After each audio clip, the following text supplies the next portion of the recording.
Ladies and gents, welcome back to Call of Duty Challengers. We're here with the Elites, day 3 of Season 3. And it felt like we said this last time, Pablo. We said crunch time in Season 2 because we were around Game 5 and Game 6 last time. We're here again, and it's crunch time again. And we've got a hell of a set of series to go. Honestly think Shift just wants to put us under pressure, just put us under maximum pressure. You know, when you're hitting Game 7 that you know kind of how the results are going to go and how the league's going to be. Well, Game 5 and 6, no one knows where it's going to go. The pressure's on, the teams are flapping, and we're here just to try and to relieve a bit of stress for the viewers and just try and convey that information as succinctly as possible. Well, maybe you are, but I'm still trying to catch up. Yeah, we'll try and obviously condense as much information because there's a lot of it to kind of cover and talk about. The way the table's looking at the moment, we've got a four-way tie, haven't we, at the top of the table with all those top 4 teams, arguably that you would make the case for to say they're probably deservedly the top 4 teams, all currently 3-1. So now we're hitting this later stage in the tournament. This is really crunch time for these boys because they're obviously going to be wanting that top seed. Because it is only the top 4 out of the 8 teams that go through. So these games very, very important, and especially for the teams just below it. The teams currently sat in 5th and 6th, even 7th. It's possible. It's not easy, but we've seen a lot of upsets. Season 2 and Season 1, we saw teams that managed to sneak through before. So it's one where we got to go in with a bit of a blank canvas with this one and kind of anticipate that anything can happen at any time. Yeah, because results have gone kind of wildly different ways. We've seen some amazingly close ties, and you talk about 5 and 6 right there. You know, a talking point straight away for me is Dizzy Rascals. They must be, kind of absolutely fuming. 8 and 9 in map count, but 1 and 3 in terms of results. It just shows they've gone to the wire every time, and it's that kind of team potentially that want to see an upset and maybe take this to a head-to-head and maybe try and squeeze through. And we did see it last time how close it came right the way down to the wire, and it did come down eventually to that in Season 1 in particular. I think it was when Toronto EU didn't actually make it through. So it's just it's wild, and it's really interesting. Interestingly for me, I think we talked about earlier in the season how valuable it is for teams to get picked up by organizations and get a little bit of funding, a little bit of support there. Well, I think that top 4 right there just showing you why it is valuable to have that little bit of pressure off your mind. Yeah, and 2 of those top 4 teams is the game that we have currently got about to start here with AIM Esports and Team War. Another team, Pablo, in the Spanish lads.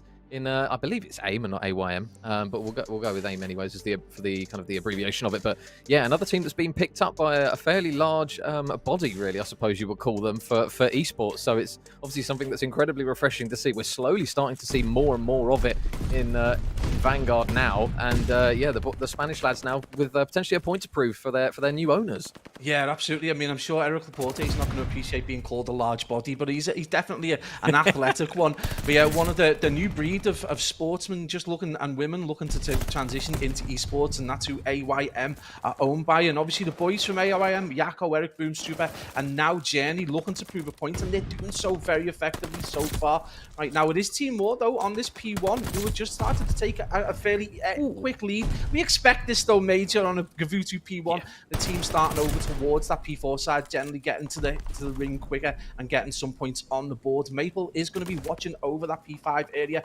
gets tagged up, and Major already looking good for Team War. Yeah, and let's keep an eye on is going to be number 3 Denza here currently on your screen, as he's now 4 in a row. We spoke about this so many countless times now of how important the glide bomb is on a map like Gavutu. There's 5 in a row for Denza. He's still got another man around the tank. He knows he's there, but it's a big kill from Eric to take him off that streak. We know that what the damage can do from a glide bomb on this map. He's not able to get it, and AYM Esports back inside the hill, soaking up some important time. Yeah, Denza with a point to prove straight out the blocks, and we know how dynamic and how aggressive he can be. It is going to be Yako, though, the young SMG superstar from Spain, who's going to be protecting the bottom boat as he managed to get himself a couple of kills. And right away, you can see kind of a nice set of kills across the board for AYM. Everyone chipping in. Only Super, oddly enough, probably AYM's most consistent player and one of the most consistent players in Europe at the minute, who's slightly negative, but it's still early doors. They've managed to drag this back to around 5 seconds, so good play by the team in blue as we do approach the final 10 seconds of this P2, and we look for both teams just to get set up for P3. Quite kind of late in the day for this as well, with only 5 seconds remaining on hold.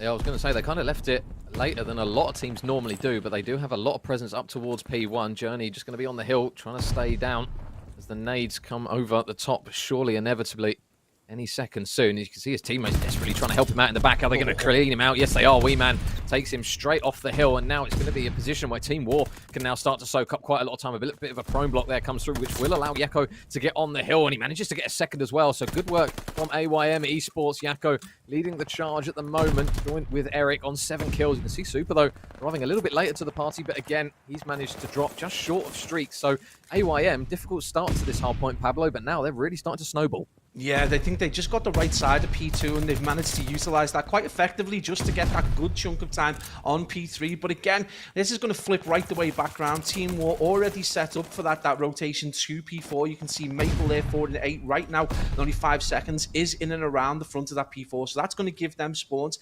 Wardy looks like he's going off. It's really good to see. I mean, Major, I never want to be in a position where I am on the receiving end of a Wee Man AR. 8 and 7 with 21 seconds. Yeah. Absolutely beaming right now. It is around about a 30-second lead for AYM. But as I say, P4 looking very, very good for them. You can see number 3 and Denzel was just on ramp and he's been dealt with. So this is going to be a big push. And in fact, it does look like we're going to get some spurious spawns there for Team War as they spawn over towards that P3 side, Major.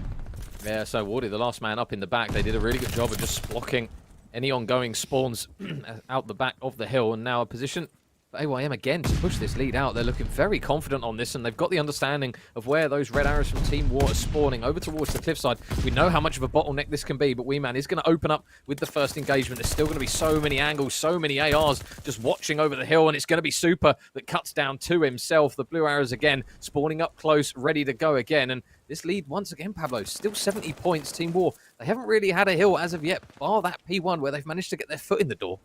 Yeah, and you've got to ask the question. Yakko has just gone out towards jungle. So as the boys chalk from Team War chalk that P4, and you could almost see the communication over towards that cliff edge. They were like, should we go? Should we push? Should we get ready for P5? All that kind of inconsistent communication is potentially going to cost them. They do finally deal with Yakko, so that's going to give them one of the fair starts outside of P1 they've had on a kill. So a big moment, and they've just got to be accurate. They're managing to cut players down across mid. It is a nice spread right now, and that's going to give them a solid 30 seconds. And bring this back to within a 40 or 50 second game right there. So good comeback really from Team War. It's, I mean, Major, it's not less than we should expect from the likes of Wee Man, the likes of Denzer, who've had, really big majors, really big cups so far. So a nice comeback, but again, that lead is still starting to get kind of pushed out bit by bit as we hit the second rotation.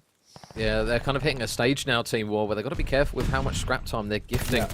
The boys of AYM on the hills. Big kill, though, to take one man down. But again, they just seem to be ever-present as Journey, the most recent addition to this team, is now inside the hill. And you can see the spread of players on the minimap that AYM have got. Number 5, Yakko, watching all the way out in the back. But Journey's probably going to have the first engagement shortly, as he's now going to spot Wee Man on that outer lane. He's going to get a couple of shots in, but the man comes through. He takes down one, takes down the second, and Journey. That is exactly what he brings to this roster, with a lot of gun skill to go with it, and it is a really good job that he managed to get those kills. They've still got to deal with Denzel inside the hill. AYM still hunting for him. Denzel just playing his life really well. Still a couple of players going to be there, and again, AYM just looks so efficient in the trading, and Super with a big 2-piece. Well, that's it. I mean, I think we're going to be saying this a lot over the next few maps. Super with a 2-piece indeed. I mean, Journey coming into the AYM esports team. I'll just call them A Major. What am I even trying to do? I mean, it's literally like the intro to Indiana Jones, except for rather than exchanging the golden statue with sand, they've literally exchanged the golden statue with a golden statue. Journey 13-11, another experienced player with 50 seconds as well, and he'll be calling some shots. But Eric Broom, 20-14, Major. Unreal performance from a player largely overlooked this season due to the emergence of Real. But yeah, last year he was the guy everyone was talking about, and right now 21-14, AIM looking really solid. And Major, they kind of passed that golden ratio now, where it's really difficult for Team War now to even try and get back. They're going to have to play this perfectly. Yeah, and they just need kills at the moment, Team War. They just need kills, especially out of the likes of Maple, who is having a really slow map. But in esports, they just seem to be in the right place at the right time, and they just seem to be getting the important kills to go with it as well. Wee Man desperately trying to do his best to stay alive. It will be Denzer that comes to his aid, as there's still 20 seconds left on this hill. AIM can obviously afford to give a bit of time. They've got a lot of players ready to go for the next hill, but Denzer out the back is going to try and be a bit of a pain here. He want to stay alive. Denzer, beautiful. That's an important kill because it puts him on 5 in a row as well. So if he can now muster up another couple of kills potentially here, does spot Super, Going to try to transition over towards the man in the hill. Can he manage to make it work? Denza, there's the 6th. Denza looking for the 7th. Oh, and Eric, if anyone was going to do it, it was going to be him. Cuts him down right when it looked potentially as though they might be able to get a window of opportunity. They're not going to be able to. And now Pablo, a little bit of panicking potentially to come through from Team War here, because this is a very important break that they need to make. Yeah, and you can see those blue arrows starting to converge around Ring, so they're going to cut both those players down. It's going to be Maple and Weeman the fall. I'm going to push them back even further, just allowing AIM Esports to gather just a lot of free time, essentially. You can see Eric Boom just chilling in that armoured troop carrier under no real pressure. It's actually forced Team War to try and take a different strategy around that Ring, and it's not going to work, as we see Journey just continue to add to the misery. And Major, we have seen a number of times massive, reverses on this 100-point reverses on Gavutu, but AIM Esports, mate, looking very solid at the minute. Yeah, I mean, they win off this hill, so they've got to get in. They've got to send someone over there. You can see it looks as though it's going to have to be Denza. Denza's dead. That is done. That is GG's. That is a double point difference coming through from AIM Esports, 250 to 125 against arguably, Pablo, the best team in Europe from what we've seen in recent months. It's been an absolutely incredible start from them. Mate, that is it's like one to pick out the hat right there. I mean, we have seen Denza and Wardy drop huge numbers in maps, but right there, Weeman, someone we usually see, 17 and 22, Maple 11 and 22. Man, Team War are not going to be happy with that, and that is a beautiful performance right there from AIM. And I guess if you're watching Eric Laporte, you've got to be proud of what the team have just done there, because Super and Eric Boom have gone and dominated that map. And if you think they've got Journey in their ear telling them exactly how to do things now, they got that direction. I'm not saying that Suki didn't give them that direction, but, it's like for like almost. That is a beautiful performance right there on a Gavutu Hardpoint. Yeah, for anyone who doesn't know, that is Team 1 currently in the standings up against Team 2. So obviously both teams currently 3 and 1. AIM are currently first with a slightly higher map win percentage. But I'll tell you what, that's a statement from them coming up against those boys, Pablo. We rarely see Team War get blown out the water when it comes to these maps. They usually, if they're struggling, they're at least keeping pace with some of these teams. But it just felt as though nothing went their way. Yeah, absolutely. I mean, again, you pointed it out in the middle of the game. We talk about you can go negative in a hard point and still win the hard point, but you really do need to slay out. You need to have someone absolutely going off. For the very first part of that Gavutu hard point, it did look like Denza was going to be that player straight onto a five piece. But again, they just fell off and never really able to regain it. And the big killer for them was that everyone in AIM was firing on all cylinders, all getting, high, almost everyone approaching 20 kills, but everyone getting good non-traded kills. So again, from Team War, a feature of their game, which we've seen, time and time again, is trading effectively. Well, right there, that kind of fell off for them, and they have not traded whatsoever. And AIM Esports have taken good advantage. Now, we do know on a Gavutu hardpoint, it is possible to come back from 100-point deficit, but it requires almost perfect play. And you pointed out again in the map that you can't allow scrap time to go the way. You just can't consistently chalk kills. You do need to get back on them, and they just didn't do that. And that's why they're one deficit right now. Yeah, and I think as much as we can kind of highlight the struggles of Team War, you've got to give a lot of credit to AIM, because every single time it felt as though Team War was set up on a rotation. We saw it on the P5 where they chalked the time. They went over there, they cleared that one lone man that was over there, and then all of a sudden it was like they just got absolutely punched through by AIM. They just managed to win all the important engagements. They flood the hill, and then they start pushing spawns out. So a lot of credit goes to the boys of AIM to get that one done. And looking forward now, Pablo, into our map set. Obviously, I know the one thing you'll be thinking is the same thing as me, is maps 4 and 5 being a double bocage, but looking slightly closer to us at the moment. Desert Siege Search and Destroy. It's one. Well, pacing-wise, we know Gavutu's slow anyways as a map, but Desert Siege, especially in Search and Destroy, kind of aims towards those more patient plays. Most notably as well on the side of Team War, we know how effective Maple can be with that sniper, but it's one again. The boys of AIM, who have they got? They got Super. I mean, how many times have we seen this man pull off some incredible plays in Search and Destroy? So it wouldn't shock me if we have an absolute banger here between these two again. I think Desert Siege plays into the hands of Team War a little bit more. I think they play cautiously a lot better than AIM will. Obviously, we've seen Eric Boom playing with ARs before now, but I don't think he's going to be comfortable in that kind of scenario. I think he's going to be rocking the SMG with Yakko. I don't think this map is ideal for those two players in this situation. And time again, the only time they've done well on these larger S&D maps is largely when Yakko's gone off. So a lot of pressure and responsibility on his soldiers. We know super, can drop people with the sniper, but I think this plays so much more into the hands of potentially Team War. Interestingly, you talk about the statistics from last week. It's we talk about how games can be won and lost outside of the actual, before the gun's been fired. No Tuscan Hardpoint in those 5, and that was their top tier map for Team War last week. They played 4 and won 4, and you're talking about a map where you've got that kind of record. You probably want to segue that into this top tier kind of game, and they weren't able to do it. So probably big brain plays coming out of the boys from AIM, who've only lost 1 Hardpoint, and that was against Signs. Now, all those Signs are in that lower half of the table. We know historically in the previous Elite that they were one of the better Hardpoint teams, regardless of unfortunate results and things like that. So again, AIM, just incredible Hardpoint team. But if you're Team War, you've got to be thinking probably should have squeezed a Hardpoint Tuscan in there. But this Desert Siege is going to be their opportunity to strike back, and I think they're just the right group of guys to do this against AIM. Yeah, and another talking point I suppose we've got is the addition of Journey into this team, obviously coming from the Rocker lads, and you can argue that pretty much the Minnesota Rocker lads have had the pick of the bunch. They took Sukri over. Journey was the one who had to unfortunately take the fall for it, but it might be a position where you can argue a case that Minnesota Rocker Academy might necessarily not be in a better position per se, because we know how good Journey is as a player, especially when he's performing. He's such an important asset that Rocker had throughout so many months of this game. He's now gone. Obviously, they've had that position of having the same 4 for so long. They now don't have that. They're going to have to start a little bit, not quite from the ground up per se, but obviously now Sukri in that roster is going to have to kind of learn the ropes, how they play. They're going to have to adjust a little bit to it.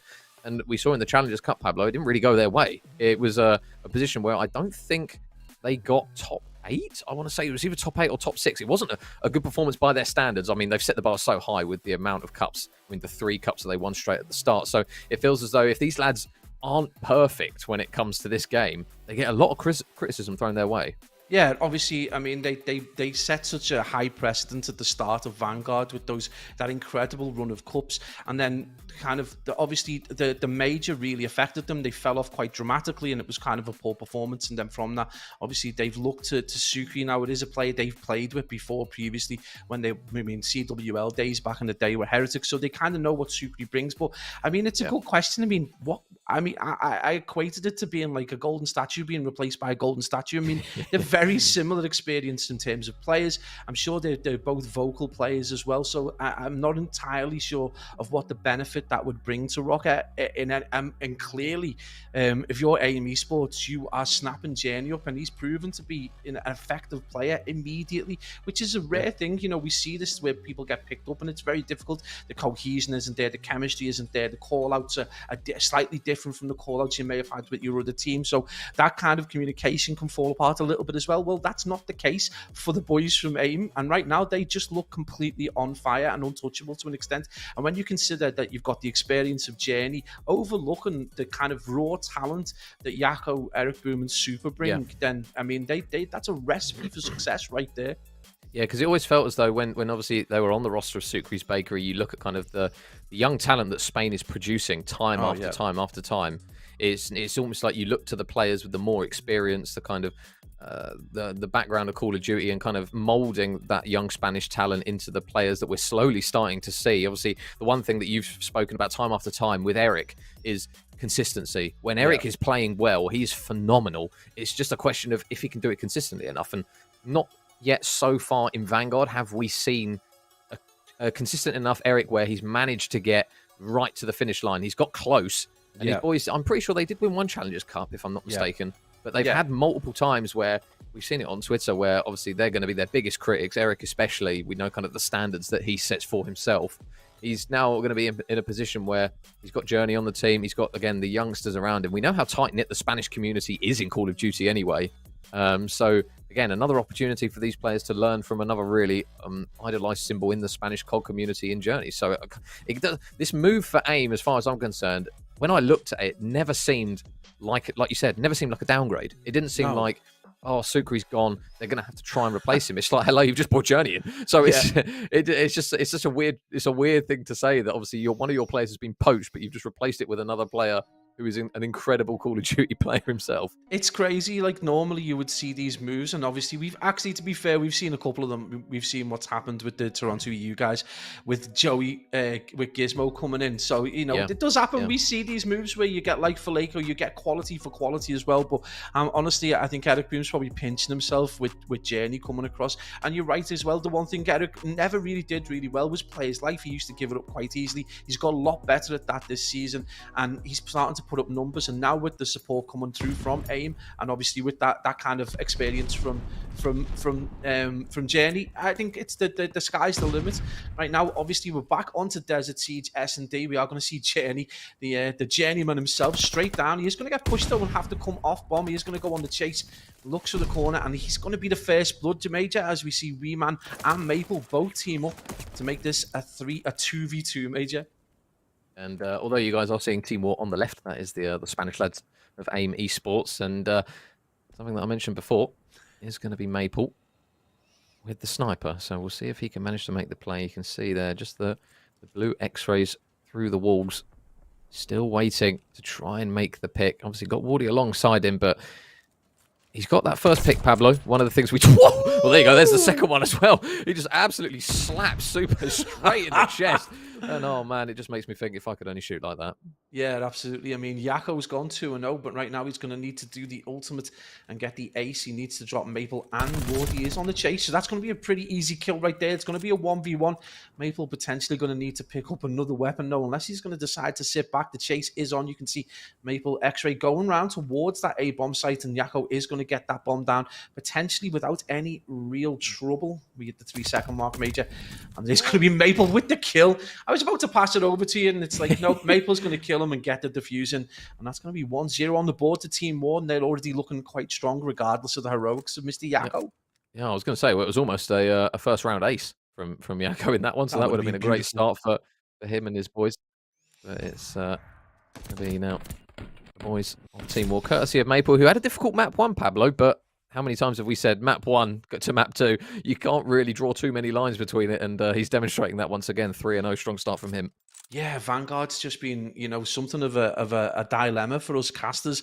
Obviously, we try and look at the statistics and try and make a reasonable prediction, but time and time again, the S&D just proves to be a complete juxtaposition to the Hardpoint. And right now, we did think that Team War this probably would play a little bit better. Yako, though, doing the work he needed to do. We said there's one player who's going to drag AIM Esports to do a Desert Siege S&D. It is going to be Yako. We see first blood goes the way of Denza as he drops Yako. And that's going to be a big blow to AIM Esports. It is a 2v3, though. They managed to fire back with Eric Boom getting in finally on the action on this Desert Siege. Oh, my days, Maple. Dirty boy, 4-0 with a sniper, Major. That is insane plays right there, and playing his life rather beautifully. Oh, so he was trying to run away. Oh, but there you go. Him and his teammate get their wigs ripped clean off there as AIM going to put their first round on the board. It's such a difference maker, isn't it, Pablo? When you've got the sniper working, kind of the aggression from the other team tends to be a little bit more tentative. But, I mean, in that round, to be fair, the Spanish lads, as soon as they heard the sniper crack, they all just ran at him, which sometimes goes very well, sometimes goes very badly. But obviously, one round on the board now for each of these boys, tied back up, and now it's going to be Journey on a streak. And I mean, if I'm a player, if I hear that crack, I'm getting my head down because I know it's probably going to come off. It's going to be AIM Esports Journey with bomb. Looks like they're going to be pushing over towards that A-bomb site, but I think he wants some mid-map control first. So yeah, going to push tentatively into this middle building with a bit of support. You can see there, it looks like it's Yako just on the side. He's going to make his way in. As we hit the 110 mark, Major, no one as yet with the first blood, but pressure about to be applied, mate, to Denton. Yeah, just waiting for the first pick, really. Say this is always the calm before the storm on Desert Siege. You guys can't see it on your mini-map, but there is a lot of bodies in towards that mid-university building. And there's 3 of which, and Wardy being one of them, is going to get the first pick onto Eric. So first blood goes in favour of Team War in this round. Super does spot one man. He's going to go on the chase for him as well, and he might actually be able to wrap past if... Oh, my God, he's seen so many people. Oh, my God, he's like a kid in a sweet shop. He doesn't know where to go, and he's going to eventually run away. He's going to get punished for it as well, and now Yako... going to be the last man up. We'll spot Wardy, but oh my God, when Wardy's shooting like that and Yako didn't even clock a bullet on him, that's going to be a difficult one to take, and another round on the board there for the boys of Team War. Mate, Super just lived my Call of Duty life. You think you're about to get a 2-piece and both players just decide to 180 right there and spin all the way round. and get the picks on them and just completely change things around. And that's going to give them that 1 round lead, going up 2-1 in what has so far been a reasonably tight S&D. But Maple right now is just being absolutely disgusting. 5-2. He's the kill leader in the game and the man rocking the sniper. And this is what we used to see from the likes of Young Cretins coming out to Lucky. But right now, Super 0-3, and thinking if he's rocking the sniper, maybe it's time to put it away and just drag out the AR, because he is heavily on the struggle bus, Major. Yeah, let's see if those struggles will continue. Again, Maple still persisting with the sniper if it's working. So just go with it. Ooh, but we've seen times where Maple have seen it before where Maple's been struggling with the sniper. I'll tell you what, Journey there, that was more like an auto. There you go. There's another crack of a bullet, and every time we hear it go, oh, there you go, and there's another one. It's just sniper tennis. The Super's going to manage to take Maple down as well. So he's obviously had enough of that control that he's been asserting over the map. Wardy going to hunt for more, though. There are a few bodies around him. Eric's going to help his teammate out, and now all of a sudden, Wee Man, last man up, 1 versus 3 is going to be required now.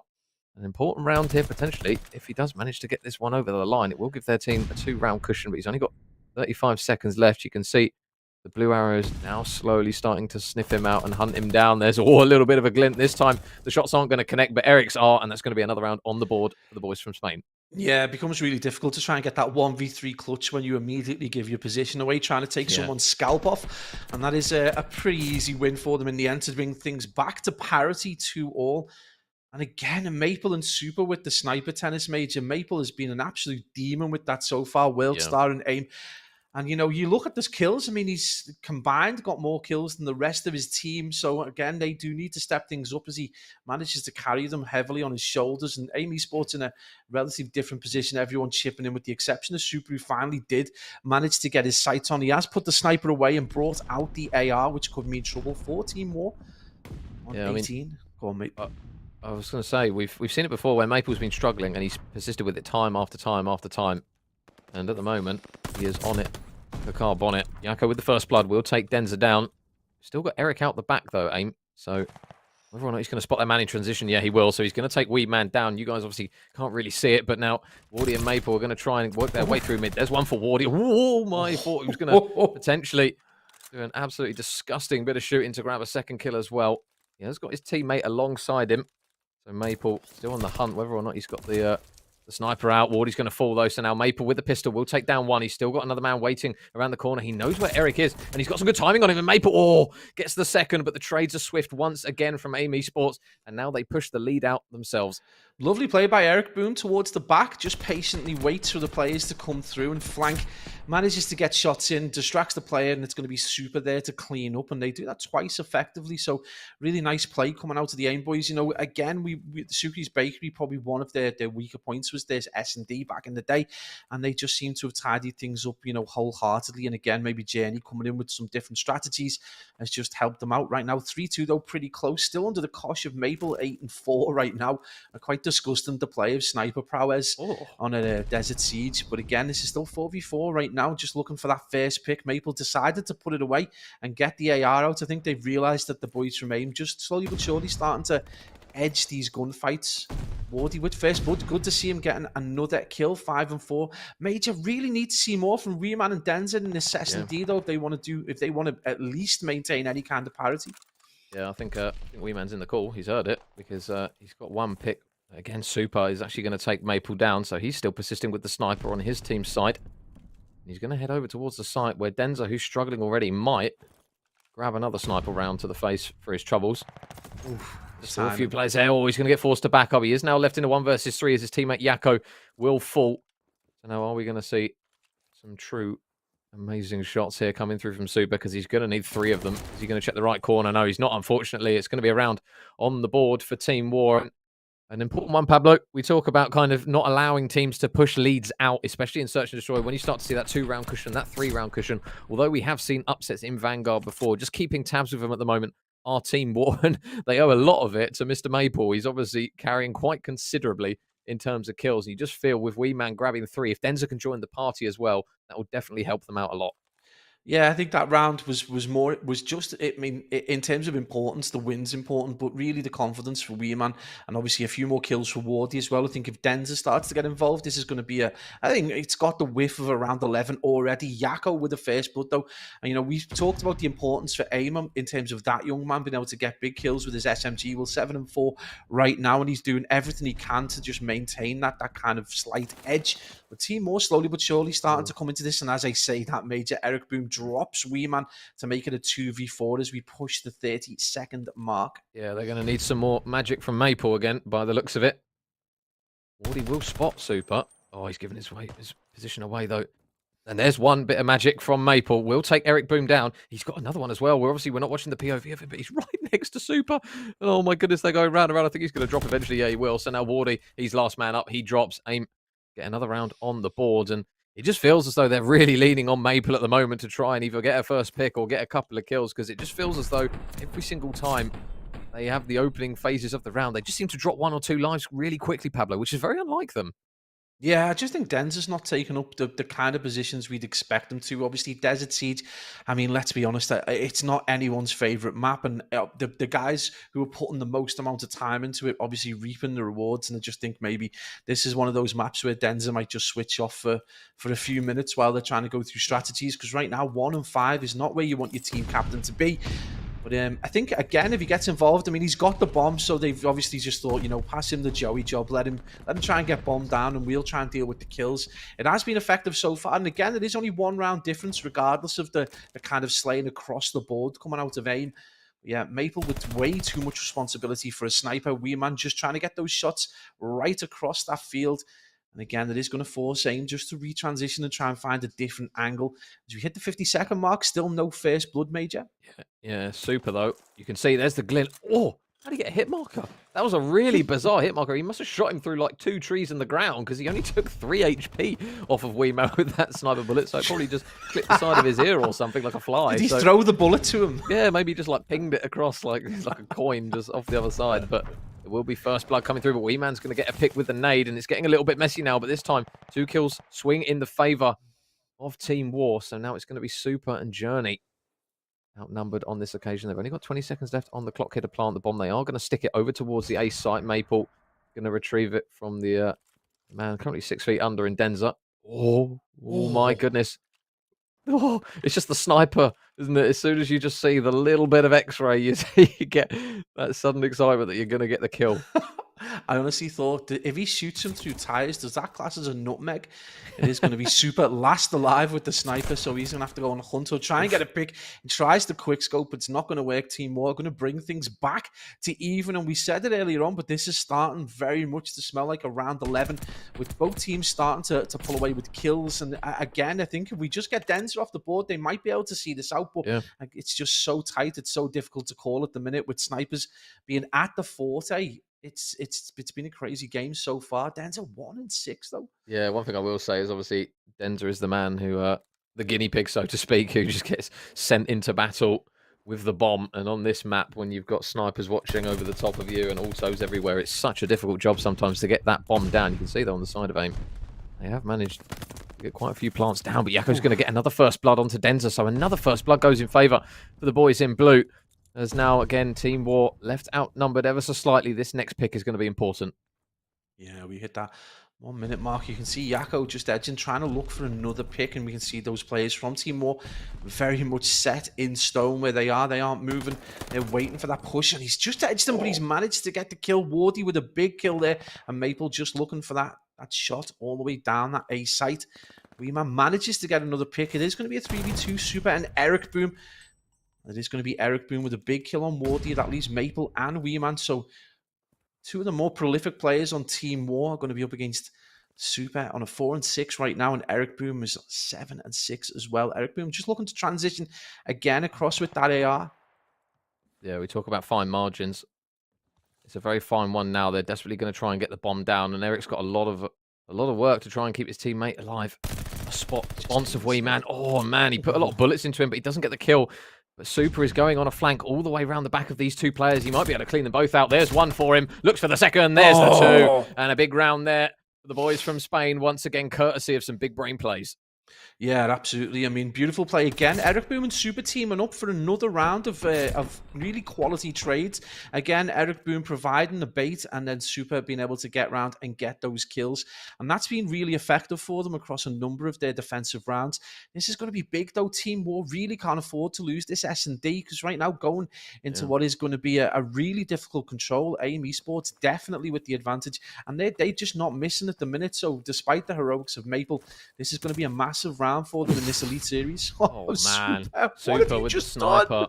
Tell you what, Maple's put it away, and they just haven't seemed to have any sort of counter for it. It's another first blood for AIM Esport. There's been so many of them now. Denza is going to at least get bombed down. But man, he's had a rough game so far. His teammates looking to help him out again. Denza goes 6 feet under as another kill comes through, though. Maple, can he make the play? Maple with one. Maple with two. Looking for the third. Can't quite get it. So now it's all on Wee Man. And whoa, we didn't see it, but Wee Man gets both of them. So he manages to keep their head just above the water. And into round 11 we go. What an end to that round 10. Unbelievable plays from Wee Man as he manages to body both those players as they come out of middle building. And that's huge right there because this could go either way. We could see a super cautious Team War.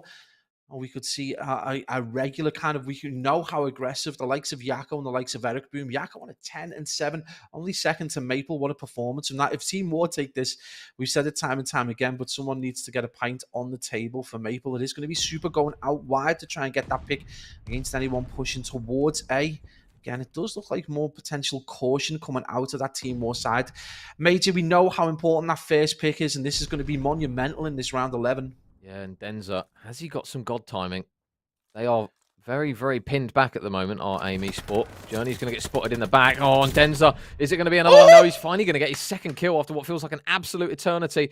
After Journey manages to pick his teammate Wardy off. So now 3 versus 3, 35 seconds left on the clock. Bomb is down. Team War, they have got to try and defuse this. They've got to try and clear the site out. We know how hard it is on this map, though. Can the trades be here? Denza, can he go big right when they need him to? There's one for him.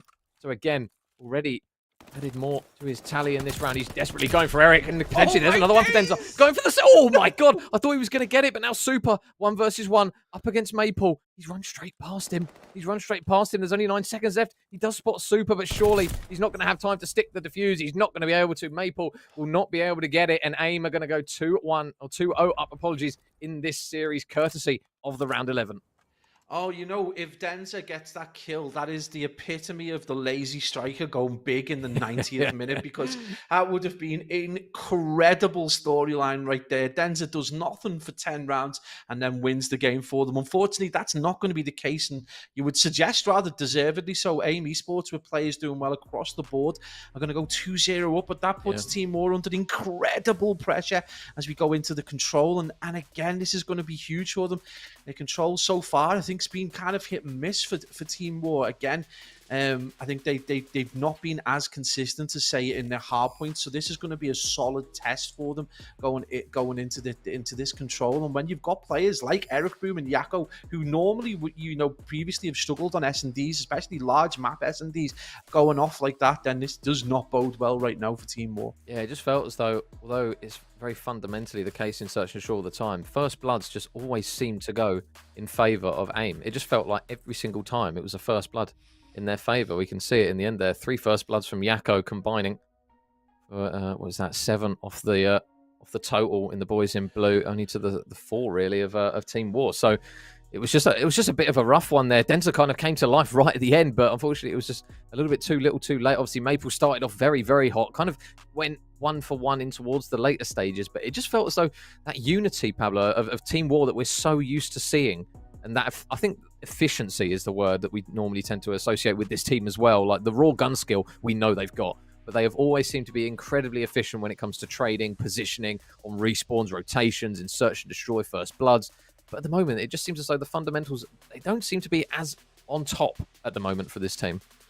For me, honestly, Major, in that S&D, you've got to look at first debt.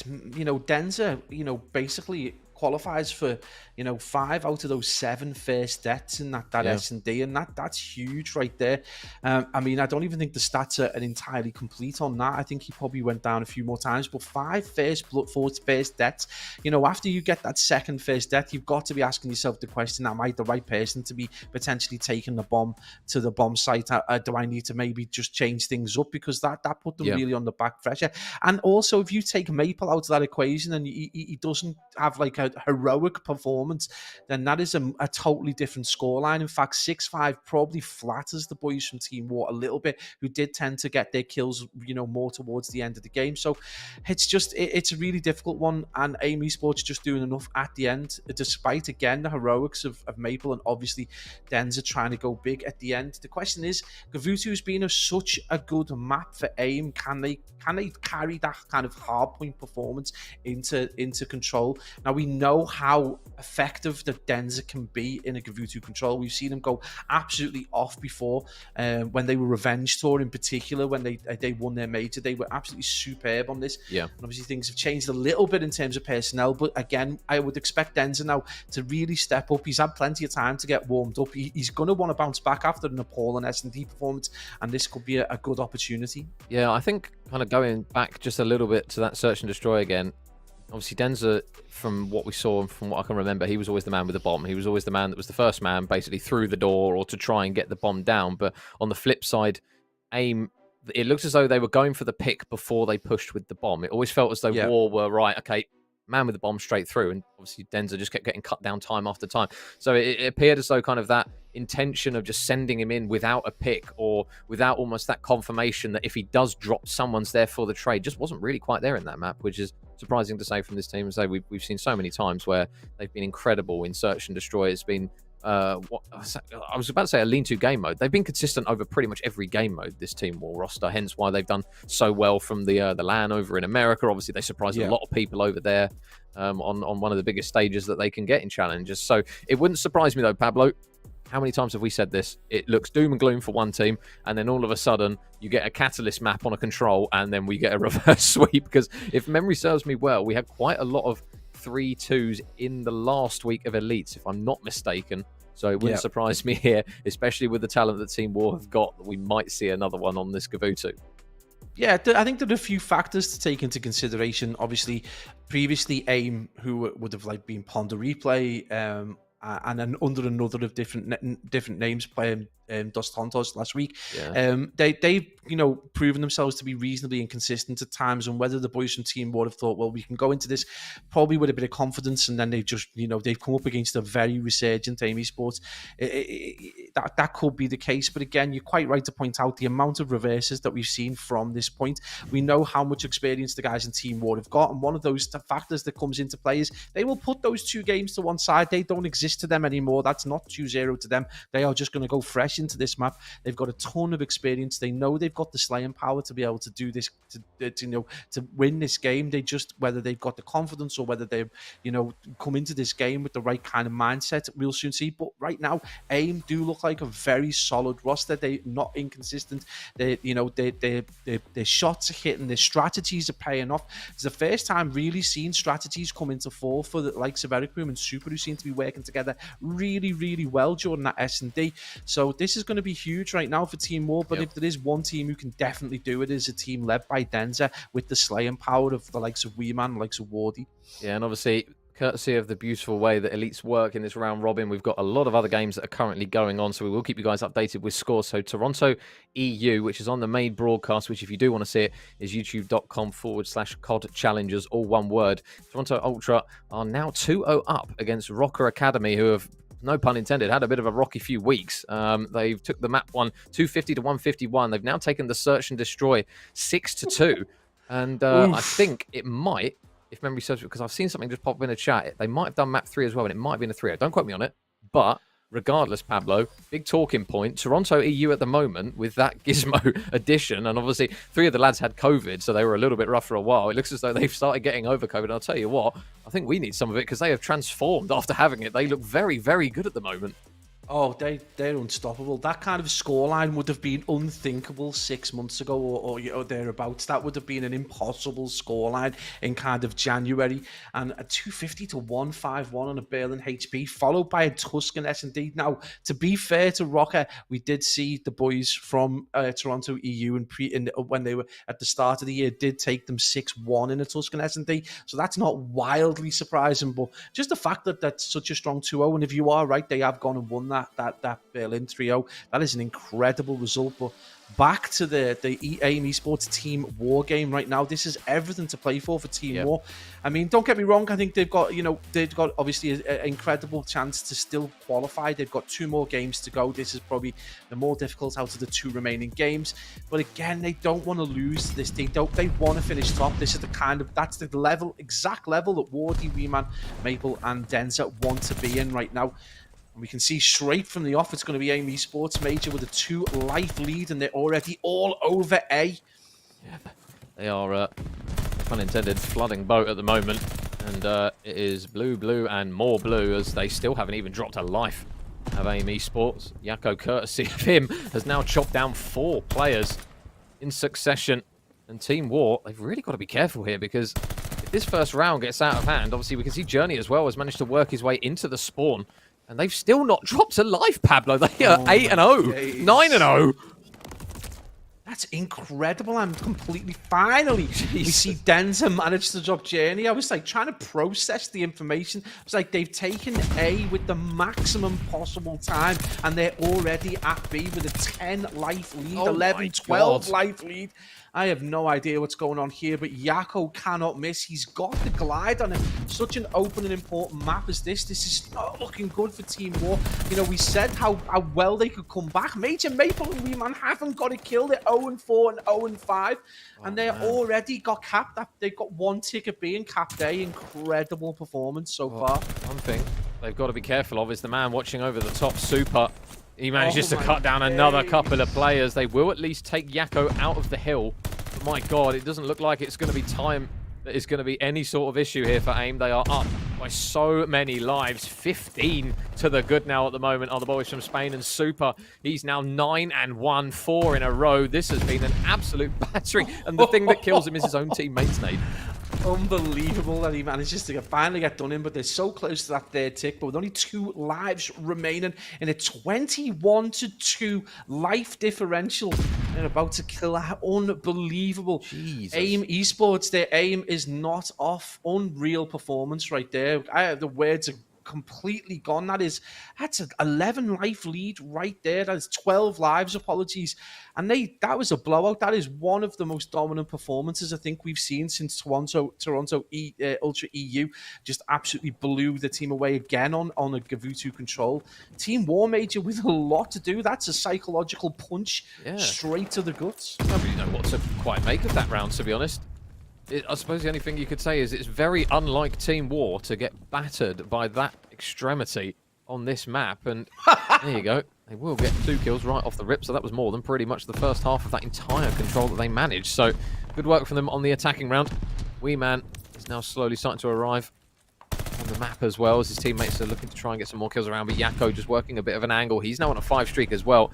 He's still got that glide bomb, so he might actually be in a position where he potentially tries to invest this and lap them, maybe. But that's always the difficult position, isn't it, Pablo? You might use it, you might get it, and in another position you might use it, and then all of a sudden you just get killed while using it, or you don't get your other streak and you feel it's wasted. So it'll be interesting to see if he tries to hold on to it. I think in a position like this, it's probably best just to ignore it and just use it when it's critical. I mean, they've got an incredible lead again. They've got that 1 life differential. They've got a solid defense. No ticks at all for A and B. As we hit the 40-second mark, you can hear that glide has come in. It is going to land straight onto the head of Wardy. So, again, probably conscious of the fact that he's on that 6. Manages to get absolutely bodied right there. Maple takes him off the 2nd glide. And that's going to be massive because it's brought Team War back to parity in terms of lives. And they've managed to get 2 ticks, or well, 1 tick and maybe 80% of the 2nd tick over towards B. But again, they need that clock to stop because right now the defense coming out of A Major is incredible. Yeah, Journey alongside his teammates, are cutting players down. And with 22 seconds left, they have to go for this A point. They don't have the time to get over towards B. And I think AIM have just completely identified this. And now with Journey in towards the middle portion of the map and his teammate Super pushing up, chopping people down. These 2 rounds have been absolutely brutal by AIM Esports at the moment. They are giving Team War absolutely nothing. And I think they've got dinner ordered on Deliveroo or something because they've got someone knocking at the door and they want this series done.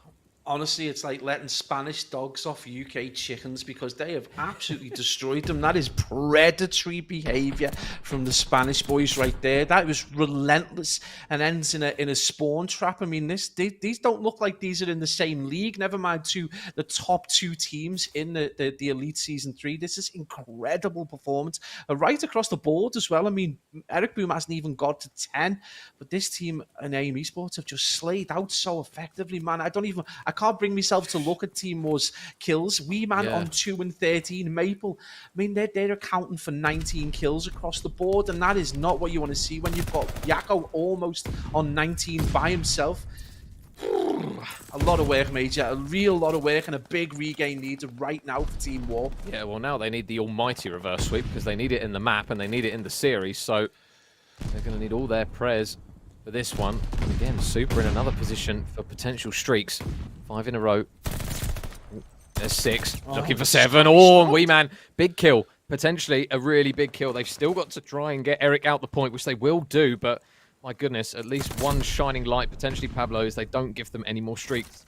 Yeah, absolutely. And I mean, we talked about this kind of determination and the psychology of Team War. They aren't going to chalk it at any given point. It's 24 lives away to 24. There's only one ticket B, and they've managed to do a stout defense. It's a massive improvement on where they've been. But again, Yakko causing problems over towards that P5 building, and that, again, finally gets dealt with. But it's just more time that they can't really afford to be playing with AIM Esports when they're not even close to the kill. We can see number 7 and Wee Man right there, just trying to take a little bit of a different route, but again, they're just getting cut down. Wee Man does manage to deal with Journey, and this gives the boys in red an opportunity to finally get their feet onto the boat, because B is definitely somewhere they're not going to be able to push through, and they've managed to get right the way through. So it is going to be Denzer just pushing up, and he's going to get himself a couple of picks, Major, and this worm could finally be turning at 22 seconds. We can see Team War finally with a great opportunity.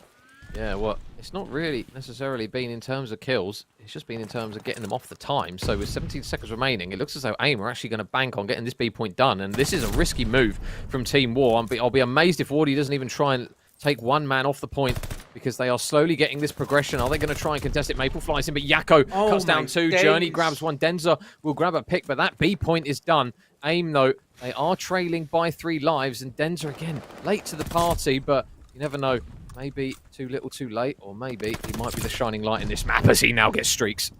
Oh, this is where we want to see Denzer in and around spawn, causing absolute mayhem. Curse of the Caster strikes again as Eric Boom is managing to drop him with 55 seconds left for AIM Esports to see this series out and see the control round 3-0. It is 8 lives, plays 12, so advantage is to Team War, but Journey trying to cause as many problems, and I'm sure if you're a Team War supporter, seeing 75% of that kill feed go red is exactly what you want to see.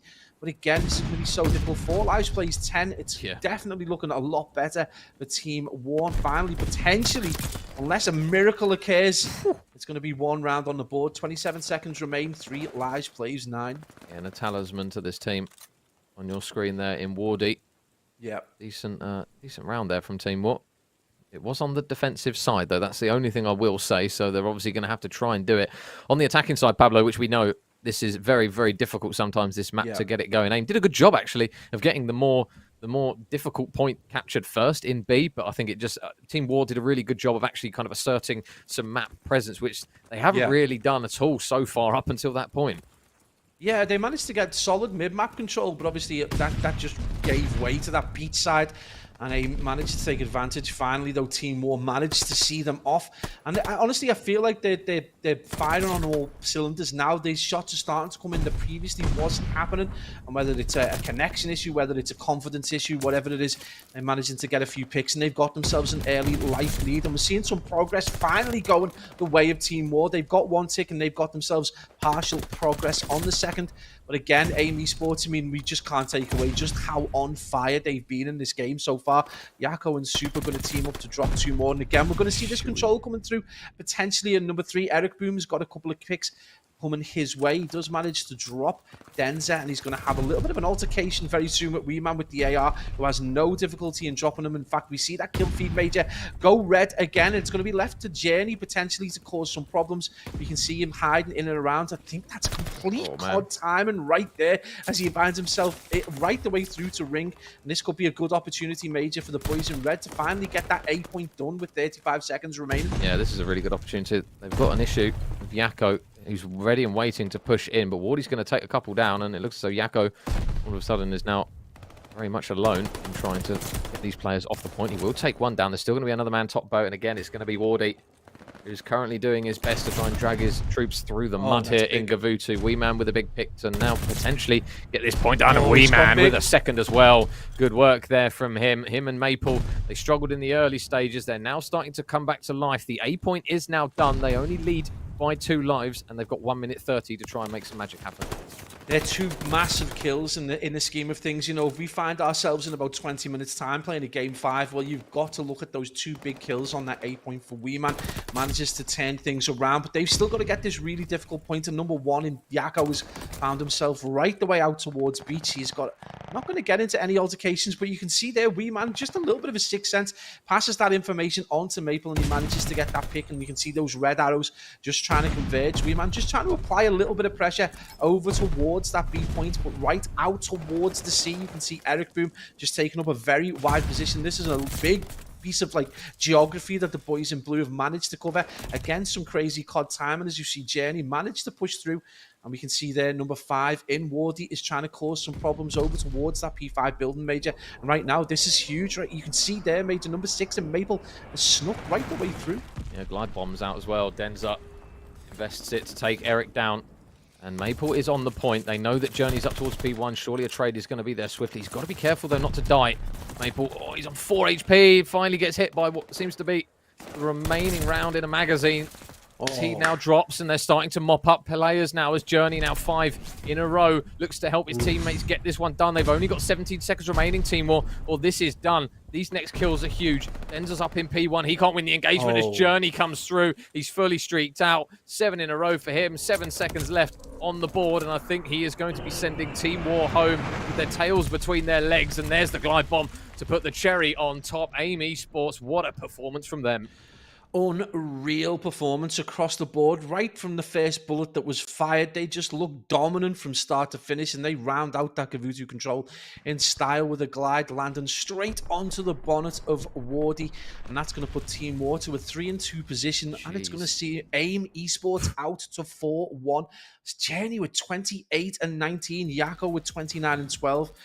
Mind-blowing statistics, and what a performance, Major. I mean, at times blew our breath away. That round 1 Gavutu control absolutely left me speechless. I mean, how do you describe such a dominant performance? It looked like a Super League team playing a Vanarama team. It was insane. Yeah, well, bar the search, those maps weren't close. We looked at this series beforehand, and we were kind of licking our lips at, right, this is going to be a banger of a series. And Team War just they just didn't seem to show up. They always seem to have maybe 1, potentially 2 players who started off slowly. Obviously, on this map, in this occasion, Maple and Weeman just couldn't really get anything going. You can see there the dominance, though, coming through from the Spanish lads' Journey. 28 and 19, the newest addition to the team, Pablo, the pot of gold that we flagged up is coming through, helping the boys out. Yako as well, 29 and 12 out of him. And you see the non-traded kills. It was just kind of a fundamental core gameplay that we're so used to seeing from Team War in Respawn.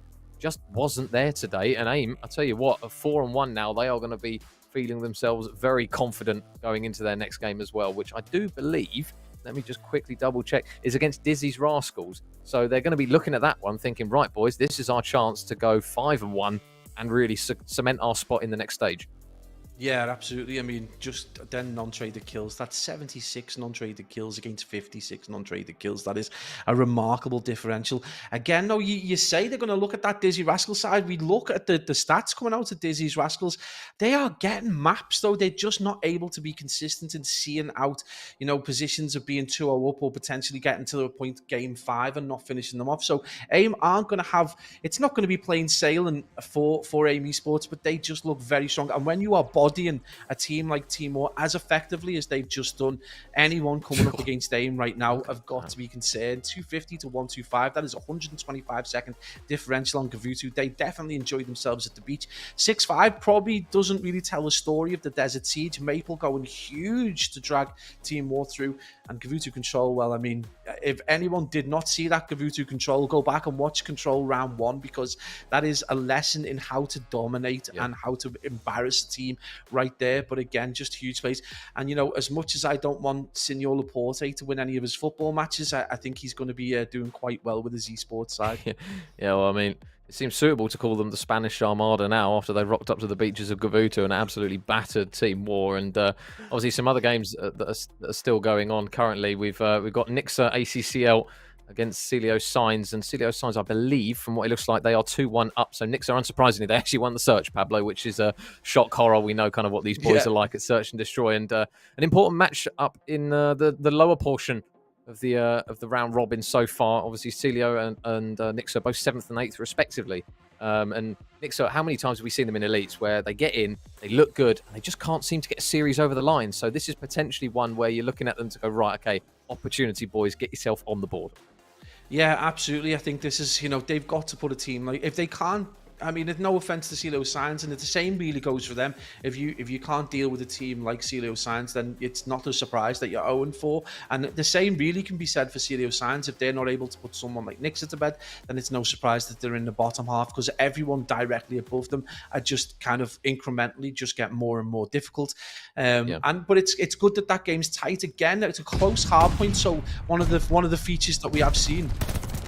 One of the features we have seen is that Nixa have got improved dramatically on their hardpoint, and they've pushed Celio Signs right to the very, very edge. So game 5, this Tuscan hardpoint, it doesn't look like it started off in some kind of good fashion for Nixa. So don't be surprised if the boys from Nixa ACCL do well on the hardpoint major, because they do look like they've improved. In fact, Snake dropping 44 kills in his first hardpoint of the Elite last week. So again, it's one of the things that we spoke about before. We know they're good at S&D. They just needed to improve dramatically on this, but again, they're up against probably one of the best hardpoint teams in the league. They haven't had the results to necessarily go with that kind of performance, but yeah, they are no slouches when it comes to it. And one of the young superstars right there is Cobra, who's on a 3-2 right now. I was literally just about to say, and one player that if anyone has never seen this Celio Signs roster, because we don't see a huge amount of them outside of Elites of challenges. We've seen them a couple of times in some of the cups, but they do tend to go a little bit under the radar. They tend to just keep their head down and get cracking. I'll tell you what, this team in Respawn can be very, very good, especially on hardpoint. And obviously Cobra, as you flagged up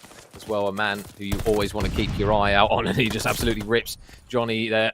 Manages to take him down. So the boys of Nixa are going to try and soak up what remains of this hill. And now potential important rotation, Pablo, for these boys of Celio Signs. Obviously trailing by a little bit, but you can see the presence that they've got over there. Number 7 Cobra all the way out in the back. You've got Depper on one side, you've got D3 or Deliver on the other, so they're pretty much ready to go for this one. Yeah, absolutely. I mean, you can see straight away Nixa have got themselves set up and almost chalked that P2, and this is going to be all important for them to get themselves stretched out a little bit, and they are going to slowly but surely see that time just go out. But what a break right there. Celio Signs in the yellow, managing to break on through again, very patient, nice caution, and there's going to be those boys in yellow managing to get some control again. But the boys from Nixa dive straight onto the hill. And Major, one thing we know again is that as good as they are at S&D, they sometimes do feed the hill one at a time, and it just seems to be this lack of experience or lack of communication in hardpoint that is costing them. They've got a slender lead, but right now Celio Signs look very good to be bringing that back with a solid 10-12 second scrap time. Yeah, and Celio Signs with Nixa on the scrap time. So for any of you guys who are wondering, although the yellow arrows would suggest it's Celio, it's not going to be those. It is going to be Nixa on your mini-map. And now Runner out the back, not going to be able to win the second engagement, though. Nadox takes him down. It will be in towards the hill he goes with 50 seconds still to be absorbed on this hill. You can see that Deliver's going to be watching down that field side, and there is going to be an engagement up and towards Top Church. And at the moment, Pablo, that first wave of kills has pretty much not been there so far for the boys of Nixa, unless Runner can go absolutely huge. He's not going to be able to. The spawns are a little bit booky, though, out the back, with Cobra watching over this middle portion. It looks as though they might not necessarily be the most well prepared for this one.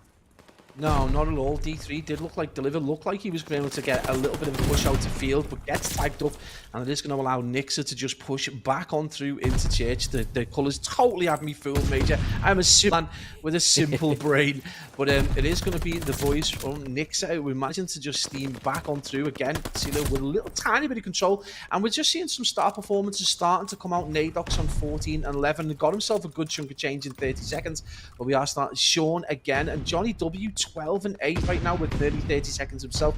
You know, this team together, we spoke about just, you know, Snake in the past has bopped around a few teams. Right now, this foursome does seem like a solid cluster. I think if they can stay together, they could potentially do, you know, a lot of good work and go far in these kinds of tournaments. Right now, there is only a 10-second differential between the two teams. And there's going to be big kills for Snake, and Snake gets a two-piece again, just seems to be enjoying himself, Major, on Hardpoint, despite that slight differential in terms of his KD. He's got himself 40 seconds, and he's getting important kills.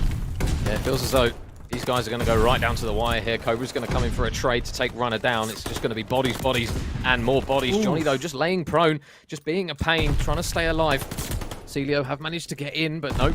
Another kill for Johnny. Oh, he's looking for more, and Johnny not going to be quite enough to take Depper down. So more scrap time going to go in favour of CeeLo Signs to bring it back pretty much to evens. You can already see as well, Pablo, number 2 was Runner on the mini-map, ready to go for the next hill, and it looks as though the boys of Nixa have got a really strong start to this next hill ready. Yeah, absolutely. It looks like they've got themselves set up. P1 looking like a really solid setup for them as well. You can see that player out in the back, Snake, just watching for anything. He also returns. He's going to have a really nice sight all the way down. But the boys from CeeLo Signs do break on through. And again, we can't emphasize enough just how good this French team are at Respawn. You know, in that Elite Season 2, despite, you know, losing plenty of the games, they were just incredible at Hardpoint and taking a lot of the actual games to Game 5. Again, it is going to require kind of a huge push from Nixa to be able to get back onto the hill. In this game is so much closer than the previous series. I think there's about 15-16 seconds in it. And you can see almost a war of attrition. As we hit the 15-second mark, it's only just occurred to the boys from Nixa to start thinking about that P2 as they get this huge spread right the way across. You can see Sean and Snake with about as wide a spread for this hill as possible. Sean going to come straight into some bother. He does manage to drop Depper, and that's going to be followed straight away, Major, by a big kill for Snake on Nadox. Yeah, so Nixa, again, ready on the rotation. And our CeeLo Signs going to lean on the fact that they can just punch into hills. There's the first engagement that goes in their favour of CeeLo Signs. And they have now got the man in Nadox on the hill, soaking up the time, currently leading the way in terms of engagements as well, with 42 his name at the halfway point. You can see there's a lot of players ready to push for the boys of Nixa, but can they manage to coordinate it? The first kill comes through from Snake. In towards he goes. He's only really managed to pick up, I was going to say he's only managed to get a pistol going, but he's managed to pick up the MP40. He knows there's another man out towards this back alley side. Manages to grab another pick, but again, the boys from France, ever present, still holding strong. They're trading up quite efficiently at the moment, though, are the boys of Nixa. They've still got a decent chunk of time from that hill, and it just feels as though every single time we get a 10-second deficit, we're back to evens, and that looks as though it's going to be the same case here. 10-second advantage for Nixa, for the boys from CeeLo. This time, they're on the rotation. Yeah, I think I know just how much Johnny W hates these teams that kind of butt the front of the hill. He so often expects teams to play in that more conventional manner. It drives him insane. We saw it with Brand New Day, who would, you know, a team that Dizzy used to play for, that they would consistently just punch the hill from the front. But again, this game is so tight and so close. It is going to be the boys from Nixa just trying to breach through tiles and trying to get those picks. Big job is going to be on the hand of Deliver right there. D3, he is on the kill right there. Got the support from Depper, though, and he's going to need to get a few more picks. There's going to be the boys from Nixa just playing the lives out the back. They've got quite a bit of coverage. That's a huge kill, though, as Depper drops Runner. Snake with the team kill on Johnny W, and that is not the timing you need right there, Major. But there's going to be Snake and Sean teaming up, and right now, again, this P3, like the previous rotation, becomes something of a war of attrition. No one getting solid control of it right there, and again, it's going to be CeeLo Signs pushing from the front and manage to get that's a solid chunk of change in 10 seconds right there, and keep this game, you know, still within 20 or so seconds. So now it just flips back again. It's like table tennis between these guys. 20 seconds now, the deficit this time for Nixa. Deliver with an important pick, but Runner, big kill from him. Can he get the second? No, Depper trades him out. It's just tit for tat at the moment between these guys, and Depper with another kill puts himself out to 4 in a row. There are going to be a couple more bodies out towards the back of church. He's got his teammate watching the side door. The nades come through. Where's the entry? He's going to try and stay alive. Depper's got to be so careful, though, because there are bodies flying in at him. Nadox and D3, though, doing the work for him, getting picks, and Celio Signs are now starting to push this out to a bit of a dangerous deficit here for Nixa. The first hard point between these two ended up 250 to 236, but the way it's going at the moment, Pablo, Nixa, they need to try and get as much of this time as possible. And Cobra up through the top, Nadox through the bottom. They want no more of that. Yeah, and absolutely. And when you've got nearly, your whole team pushing 20 or more kills, you've got a player approaching 30 kills, and it's not looking good right now. And they, the game's close enough that the boys from Nixa can definitely turn things around. But 167 to 207, they're going to get a very tiny bit of change from that P4, and that's going to come down to this very difficult P5 where the boys from CDO Signs already set up potentially to push from that preferred side. So big job is going to be on the hands, particularly number 4 there, and Johnny W, who's got to get control of those bottom stairs. It's so important to be able to, maintain so that they can get the kills through towards this tile side. But no, scratch that. Cobra's just going to push on through, get himself a kill with support from Depper. And that is unfortunately looking very much like CDO Signs are going to have control of P5 as the kill feed goes entirely right with Nadox adding to his already ridiculous tally of 31 kills and 29 deaths. That's a hell of a lot of interactions, as Major pointed out earlier on. 228 to 180. And right now, Celio Signs looking very, very solid for this hard point. Well, they need to break in. It's the messy one, but they need to break in here, Nick, so they've got to go. Johnny with a big 2-piece with the nade, and Snake clears out the third, so they will breathe a huge sigh of relief. But now the race to the rotation. Johnny can't win that engagement. Cobra with the pre-fire, but number 5 in Deliver. He is there, but look at Sean, number 1, round the back. If he can get a couple of picks, it'll be huge. Sean takes down 1, looking for more. Can't get it, though. The trades are going to be there. And Celio, they want to get this one done now. Nades round the corner. Depper doing his utmost to stay alive. You can see the reinforcements are slowly starting to edge their way over. But Deliver, just on that head, he's going to cut down 2. He's going to cut down 3. And Deliver wants absolutely nothing to do with that. Sight Seal delivered. He's cleaned them all out. And I think, unless they work an absolute miracle here, this map and this series might be done. Johnny's on the hill. They're desperately trying to trade out. They breathe just about head above water. But my God, this is going to be close. Oh, they cannot allow anyone from CeeLo Signs to even get a sniff of the hill right now. They need every single second from the next kill, from this hill and from the next one. This is going to be huge right now when you've got Cobra and Deliver dropping bodies like that. They're going to push. The contest is still on, but it is going to be finally there for CeeLo Signs, who see out the game 250 to 208 and see out the series 3-1. And again, Major, that CeeLo Signs hardpoint just looking absolutely disgusting at times.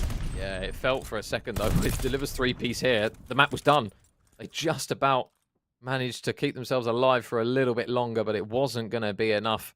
And CeeLo Signs do take a very important win, which unfortunately for Nixa is going to mean that they will end up with another loss. So there's not going to be a win on the board for those boys just yet. Obviously, our other game as well that was on Charlie was Invincibles versus Dizzy's Rascals. It ended in a 3-0 to Invincibles. So again, another important win for those teams. Slightly lower down as Dizzy's Rascals currently sat in 6th. So an important win there coming through the boys of the Invincibles. But that's our first round of games done, guys. So a quick recap. It was the boys of Toronto Ultra EU 3-0 against Rocker Academy. Big shock there. Our first game, obviously, that we covered, Pablo, in AIM Esports versus War 3-0. The Invincibles versus Dizzy's Rascals, as we mentioned, 3-0. Really quick set of first games, these ones, and obviously the ones that you guys have just seen on your screen. 3-1 in the end to the boys from France of CeeLo Signs. We are going to quickly cut to a quick break as the boys get ready for their second round of games. But don't go anywhere, guys. Grab your food, grab your drink. We'll be back in just a second.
Ladies and gents, welcome back to Call of Duty Challenges Elite Season 3, Day 3. But this time, Pabs, we got Game 6, baby, albeit the first set of games, they were quick. Hopefully we get ones that are a little bit more long going in this one, but we still can't take away from the series that we saw anyways. They were bangers nonetheless, and hopefully in our next round of games we get bangers again. Oh, mate, when you consider that we've had 4 games and in total 13 maps, then it just gives you an idea of just how quick those games have been with 3 3-0s and then 1 game going to map 4. But our game, despite it being a 3-0, was still, still provided us with some of the most interesting moments we've seen all year. We've seen Maple World Star in an S&D that he didn't end up winning with. I think he dropped, did he drop 12 or 14 kills? I think it was 12 kills in the end. Yeah, it was 13 or 12, I'm pretty sure. Unreal amount of kills, and you consider that the majority of those came from a sniper, and they still weren't able to see that S&D out. It was so close around 11. And I think we could probably go back and analyse that round 1 control on Gavutu till the cows come home and never quite understand how AIM dominated quite so effectively. Yeah, they were so good. They were so good on that one. And we're kind of bouncing between the 2 teams now that are tied for top here, Pam. So we had 4 teams that were tied at 3 and 1. And we're in a position now where the table has almost completely flipped. We had Rocker in that top 4. They're now actually down to 5th. So they're in a position now where they've got 3 wins, 2 losses. They're out of that qualification part for the bracket that comes up next week. So they've got an important journey on their way. But the other team that we want to focus on now is the other team that are joint top with AIM. And they are looking very, very good, to be fair to them, with the addition of Mr. Joey Gizmo. And that is the boys of Toronto Ultra Academy EU. They look like a force to be reckoned with at the moment. Mate, we talk about, the switch from Sukri going, over towards the Rocket guys and the AIM picking up Journey. Well, Toronto must have just been like, what has happened? Because we see Harry's gone back over to America. Who did they get to replace him with? Gizmo. Unreal replacement, one of the best players in the world, one of the best personalities in COD right now, and the guy just fries. His map control is unbelievable, his gun skill is unbelievable. He's a phenomenal player, and to have him just transfer straight into probably one of the best Call of Duty Challenger teams over the last 18, if not 24 months is incredible, and it worries me immensely for every other team. Yeah, we're just quickly seeing a lobby restart for map number 1, which is obviously going to be a Berlin Hardpoint. But we'll talk about Team Invincible's Pablo. With that win, that's pushed them up to 3rd, actually, on their previous series. So they're in with a shout here. They're obviously a team that caused a bit of an upset. I believe it was them that were involved in it with the last time that the Steve Vortex boys weren't able to get in. I think they just missed out on the qualification, I think, in the first season in Elites, if I'm not mistaken. So they're obviously, depending on map count and various other things, they're still right in with a shout at this. And they're obviously, the one thing that we flagged them up for as being probably their strongest side is their search and destroy, isn't it? But the thing that always seems to let them down and just slightly hinder their performances to maybe push some of these bigger teams a little bit further is their respawn. So it'll be interesting again to see in this series if they can really get out the gates flying, because if they can pick up respawn, we know what they're like in search and destroy. They're very, very good at it, and they'd be a much more well-rounded team. Yeah, I think this is the thing. They've come out of that week 1 with a 2-2 record, and it has been Hardpoint that's largely been their problem. They've looked amazing on Gavutu Control when they've played Gavutu Control. They've won it. It wouldn't surprise me if the boys from Toronto have picked up on that, and we may or may not see it. But personally, for me, I would probably preclude it from play the Invincibles map set because they've been so good. But you're quite right to point out Hardpoint has been an absolute nightmare for them. They've just been the other way around. They've been really strong, but they've gone to the wire on each one. So when they come up against a team like Ultra EU with the kind of firepower they've got, this is where they need to step up. So this is going to be huge for them. Hardpoints are going to be massive. Be interesting to see what kind of maps they've got that Gav control. So they're going to want to desperately do well on at least one of the preceding maps in order to get to that Gav control. Problem they've got is, Major, how many times have we seen this Toronto EU side go absolutely behind, like a huge deficit on Gavutu, and just bring it back? It's been time and time again. So this is going to be a superbly interesting map. I personally am thinking that this is Berlin Hardpoint is probably going to play into the hands of the Ultra EU, but again, Invincibles have looked really strong. They've just been really pushed to the wire time and time again in that first elite, the week Elite 1. Yeah, one thing I was going to flag up was obviously on that kind of table that we saw, Ultra Academy were, at that point, I believe it's slightly different now, but they were literally ranked the worst team in Hardpoint that we've seen so far in the Elites. So hopefully now it's going to be one where we can potentially see a little bit more from them in this game mode, because obviously we saw on the little spreadsheet as well, they're ranked first in search. So their search is very, very clean. It's just coming down to their respawns here. And if Team Invincibles are going to have a team potentially that they could look at to say, right, we'll pinch a Hardpoint off of them, who are you going to go for other than the worst ranked team at the moment? And obviously, with Nolson now on this side, and I'll tell you what, with a strong start like this, it's looking good for him and his boys in these early stages.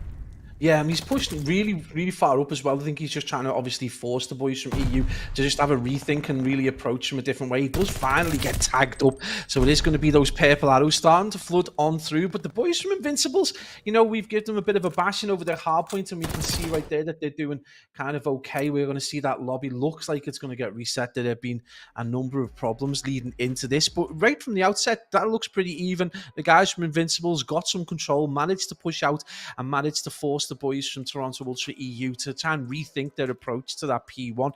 So looking positive, if they can maintain that kind of aggression and map control, then we could see ourselves again with an Invincibles hardpoint that goes to the wire.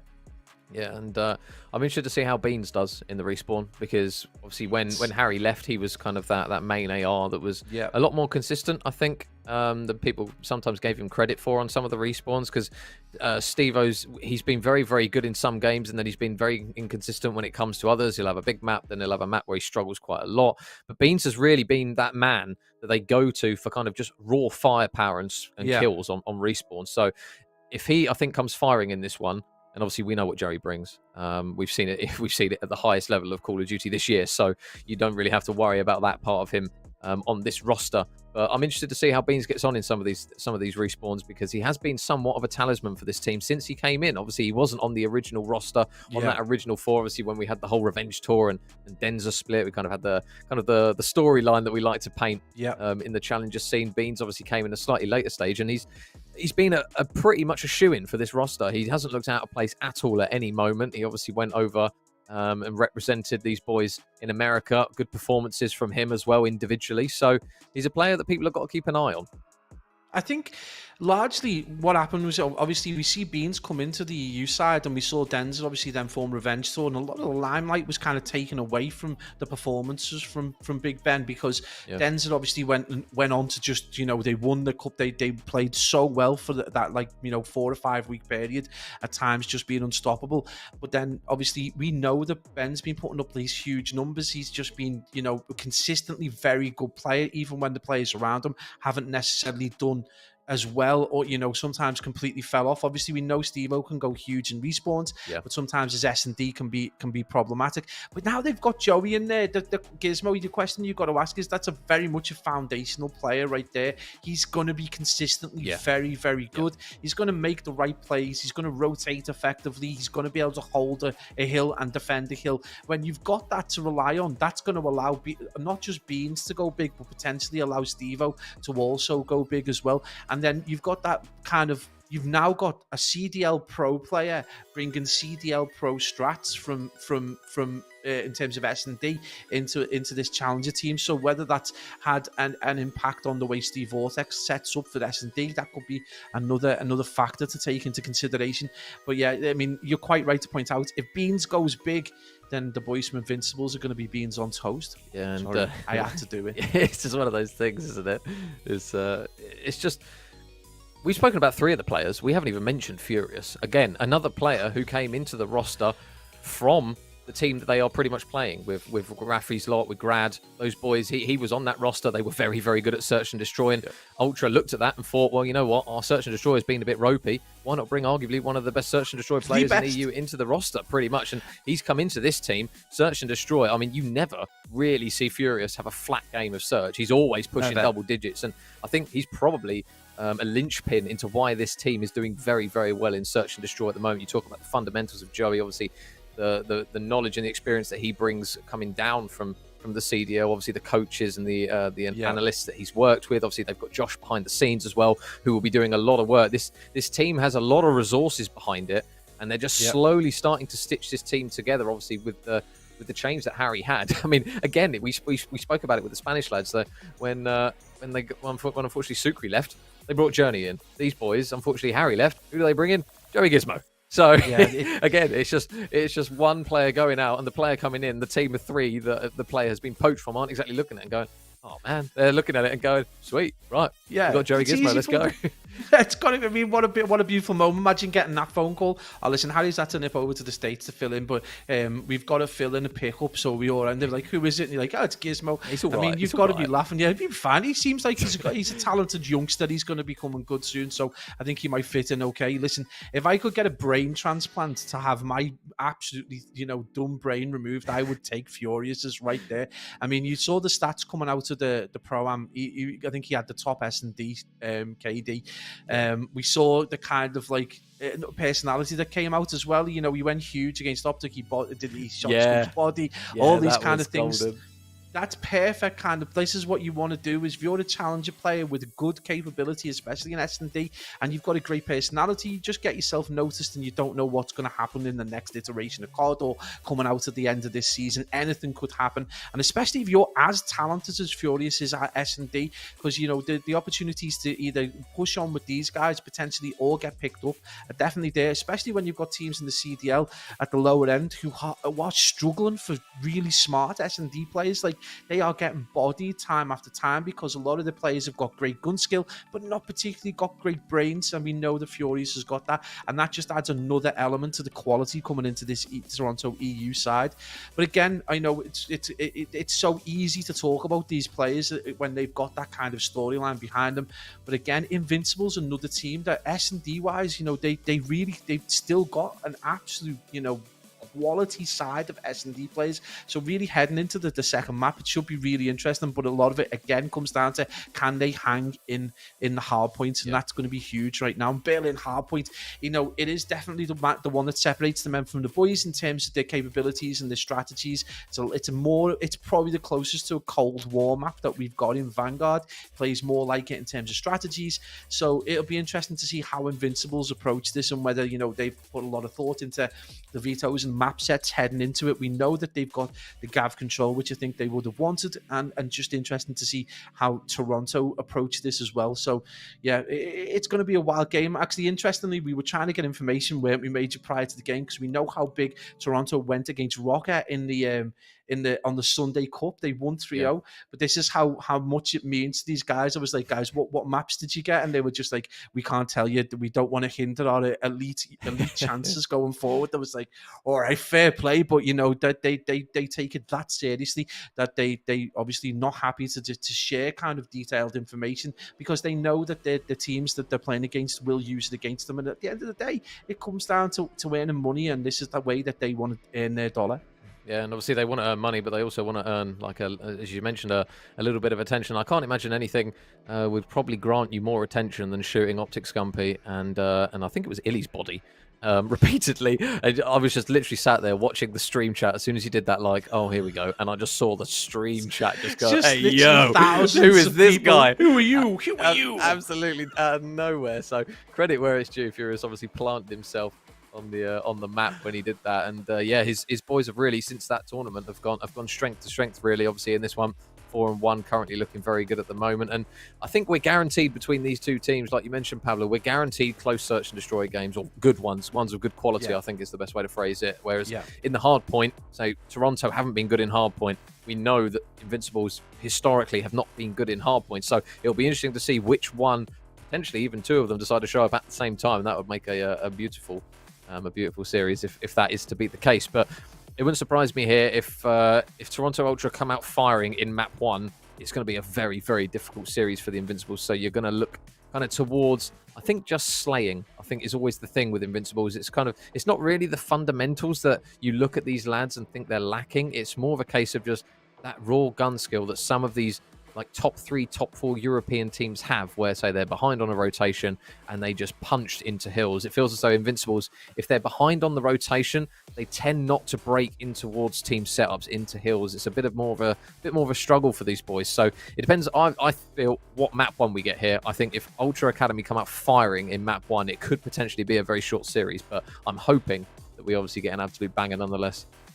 I'm the opposite. I'm completely the opposite. I mean, I get that the hardpoint isn't necessarily going to be. You're quite right there in terms of the gun skill. They're not going to be able to hang with the boys from Ultra EU. But you look at Rafi, you look at Grad. They're experienced S&D players, so I think they could potentially lose this Berlin. But they're so good at S&D. You know, you've got to bear in mind they played with Furious previously, so they'll know the kind of strategies that he'll have. So there's a good opportunity for them to take the S&D, and their Gav control is ridiculous at the minute. They're super strong at that, so there's a good opportunity for them to potentially then go 2-1 up. And we know sometimes Ultra can be a little hit and miss. You know, you put them under enough pressure, they can start to, you know, miscommunicate, and they can start to misfire. But again, I think obviously we just got to wait and see what happens in that S&D and that control. But right now, this is the one major.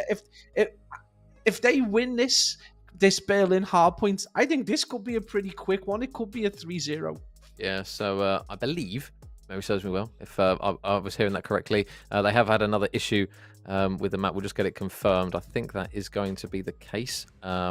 And what we'll probably do, guys, is we'll just cut it to a quick break while they obviously get that sorted, because me and Pablo can talk for England, but you guys just want to see some COD, and so do we, to be fair. So you've got a little bit of a break to grab a bit of hydration, a bit of grub. But we'll be back very, very shortly, guys. As soon as these guys get lobbied up and in, we'll be jumping straight in towards our map one between Ultra Academy and Team Invincible. So don't go anywhere, guys. We'll be back in just a second.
Ladies and gents, welcome back to Call of Duty Challengers Elite, and courtesy of our very, very handsome producer, Mr. Sport, we're currently in our Bravo stream game at the moment while we wait for the Toronto Ultra lads to get ready and sorted for their game. So Team War on your screen up against Nixa, and an important game here for Team War, Pablo. It's obviously one where they're probably the favourite, you would argue, out of these two teams to really try and take this one by the scruff of the neck. Obviously, Nixa kind of in a position where they're probably not really going to qualify for that top 4 spot, but you know what the boys of Johnny and that are like. They'll happily cause an upset, so they're not exactly going to be pushed over too easily.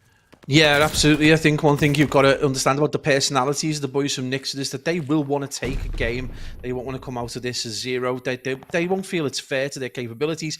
But Team War just got a big question mark over the head right now after that absolute destruction by AIM Esports. So they'll want to bounce back, be confident, and get themselves a map under there just to solidify their chances of qualification right now. They're looking good. Bocage again.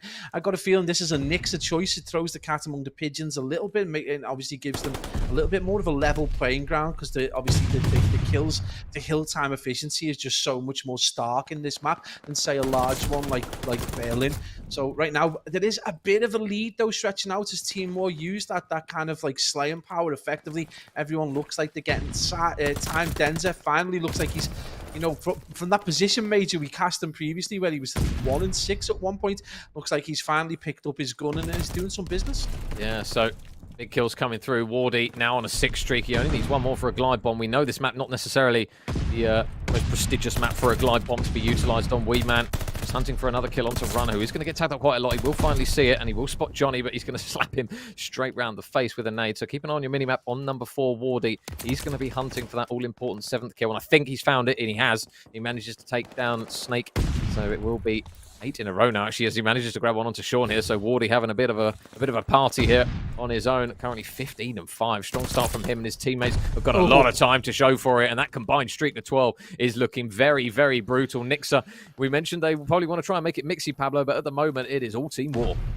Mate, they just want to make it to stop. Mate, they want to stop it looking like a bot lobby right now. Finally, we do see some yellow hit that kill feed as Sean and Run and managed to get kills, because for the time there, it was just very, very red. And 89 to 31 is an incredible scoreline. Obviously, Bocage, things can turn on their head very quickly, but Team War do look like they're in complete control.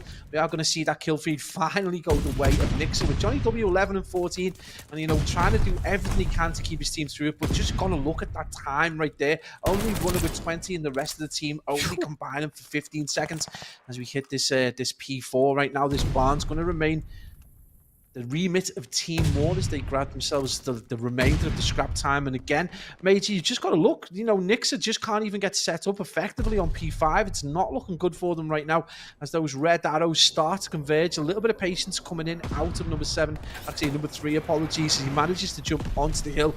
104 to 35, Major, is a bit of a spanking so far. Yeah, and Wardy's invested the glide bomb. I think he realises the importance of this hill. They have still got Snake alive in the hill, and they've got Runner. Well, they did have Runner at one point, but he got chopped down very, very swiftly there by Wee Man, and now in come the boys of Team War.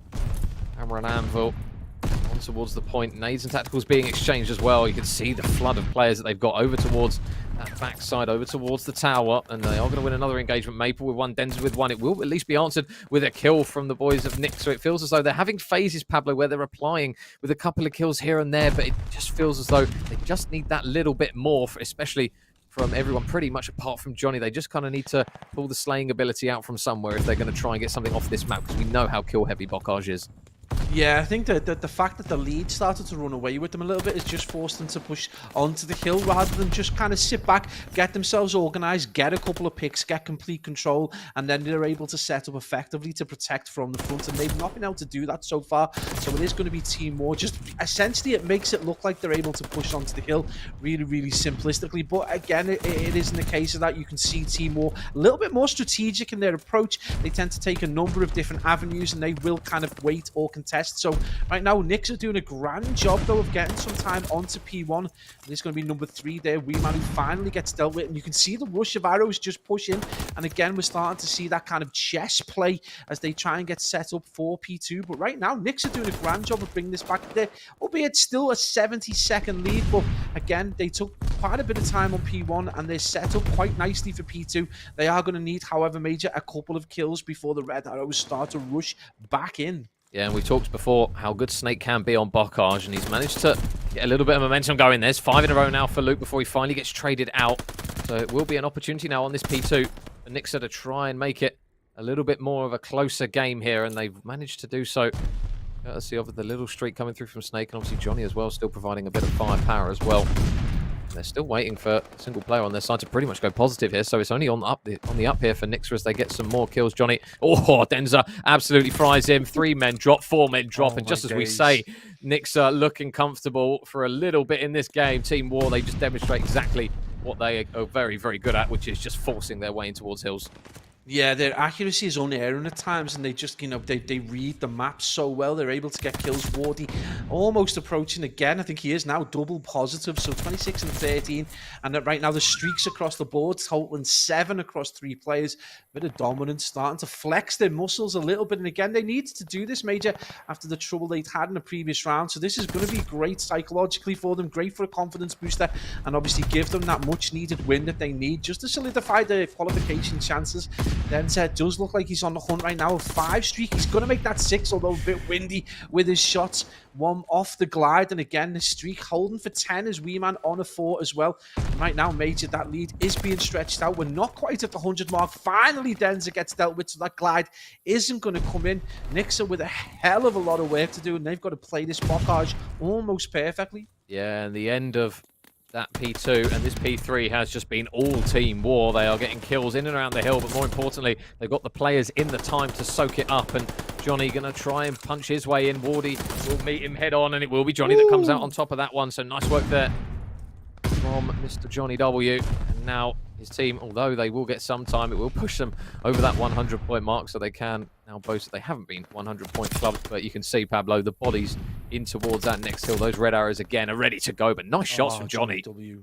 Yeah, I think Johnny, one of the nice, really nicest guys you can meet. Him, a hell of a lot of ambition. Really wants to do really well in Call of Duty as an esport, and trying to show his capabilities there with some really accurate shots. 24 and 26. Again, just trying to drag his team through it, and again they keep him within that 60-second remit, so not letting that steal any further out. And they have got a little bit of control, but they're going to have to deal with number 4, Wardy Major. He's 32 and 17. Ooh, Wardy is just unstoppable right now, but Snake manages to get the 2-piece and make me my words, Major, as he finally drops Wardy. Snake gets another one, and you can see just that aggression just starting to pick up from the boys from Nixa, and they're starting to get a little bit of time. Maybe they have got, we talked about them potentially not having that extra gear the way some teams do, but maybe they've managed to find a little bit of aggression at the bottom of the battle that could potentially be their 5th defeat. Yeah, and this is the Wardy that we saw in America representing EU in emphatic style. This is more like the performances we're so used to seeing from him. 35 kills on the board. He will get taken down again by none other than Mr. Johnny W, but already it's going to be a position maybe where Denza can get some good timing. Is it another kill for Johnny? I'll tell you what, he's getting some really important kills. You can see time after time that Team War are trying to pinch some of these players out the hill. Johnny with another important kill. Sean's going to bag 2 as well. They're in a position now where they can soak up quite a considerable amount of time. It's been a map, Pablo, where Team War, it looks as though they've pushed the lead out, but Nixa, to be fair to them, they just won't let this go.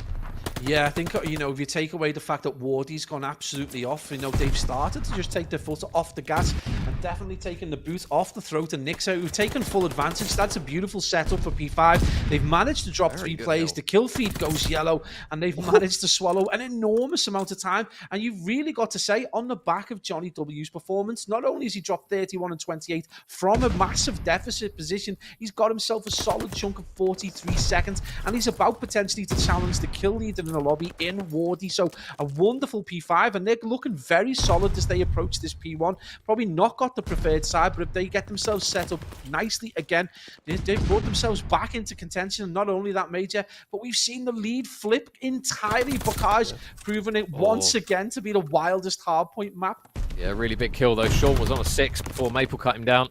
He's going to grab another kill onto Rana, and this kill feed becoming slightly and worryingly red in the short term once again.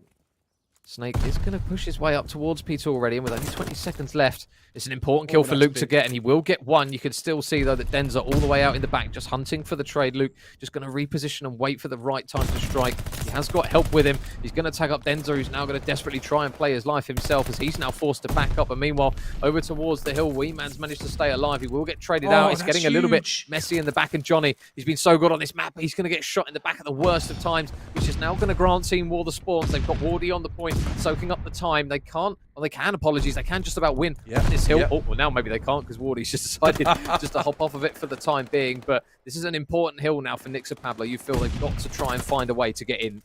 Yeah, they really can't afford to play hills like they have been playing them in the first part of the second rotation. They can't feed it one at a time. They need to get some control, get a couple of picks, and then just get onto the hill. Even if it affords Team War, for 10 seconds, they've got to do this in a most effective way possible. If they keep feeding the hill like this, they are just giving time to Team War. And only 25 seconds on the clock as well. That could soon become a factor as well if they're not able to just get themselves onto this point and get control. And right now, they need their players to push out. Number 2 right there, Denza could be the problem player. It is going to be COD time, and it potentially does this. Denza pushes through to the next hill, and this is going to be number 8. Wardy gets that, but it is going to be a kill feed almost entirely red as they get control. Team War 12 seconds, away from potentially 22 seconds away from potentially seeing this round 1 game their way 232 to 209 as we enter. Oh, they need to get on the point. They need to get on the point here because the contest time is not good for them. You can see the timer at the top of your screen just ticking down little by little. Snake has got in the hill. There's so many bodies around him though. Man. Maple with 1. Denza's going to pick off 2 as he starts to mop bodies left, right and centre. Wee Man is going to finish off the front of house as Sean. It looks as though he's potentially going to be the last man to make the play. Can they get in quickly enough? Sean with 1, Snake with 1 runner. And Sean, they manage to combine. And they do manage to get in towards the hill. And now every single second is going to count. Even if it's contest time here, Team War will take it, but they've got the bodies over towards the next hill. They've got 7 seconds here, to send someone over, and Wee Man is having absolutely none of it. He's going to contest, and what he's going to do is force them back. The new hill has now popped, and with 2 seconds remaining, they're not going to touch it, and Team War get map 1 done. Yeah, exactly that. Just way too much time gifted to Team War by the boys from Nixa. And you've got to ask the question, despite Johnny W's heroics to the latter part of that second rotation, they just started to feed the hill 1 at a time. And again, it's just the lack of strategy, lack of communication, and their inability really to just kind of control portions of the map. Wardy 42 28 major with 31 non-traded kills. But we are going to be jumping on board with the featured game, Team Invincible versus Ultra Academy EU.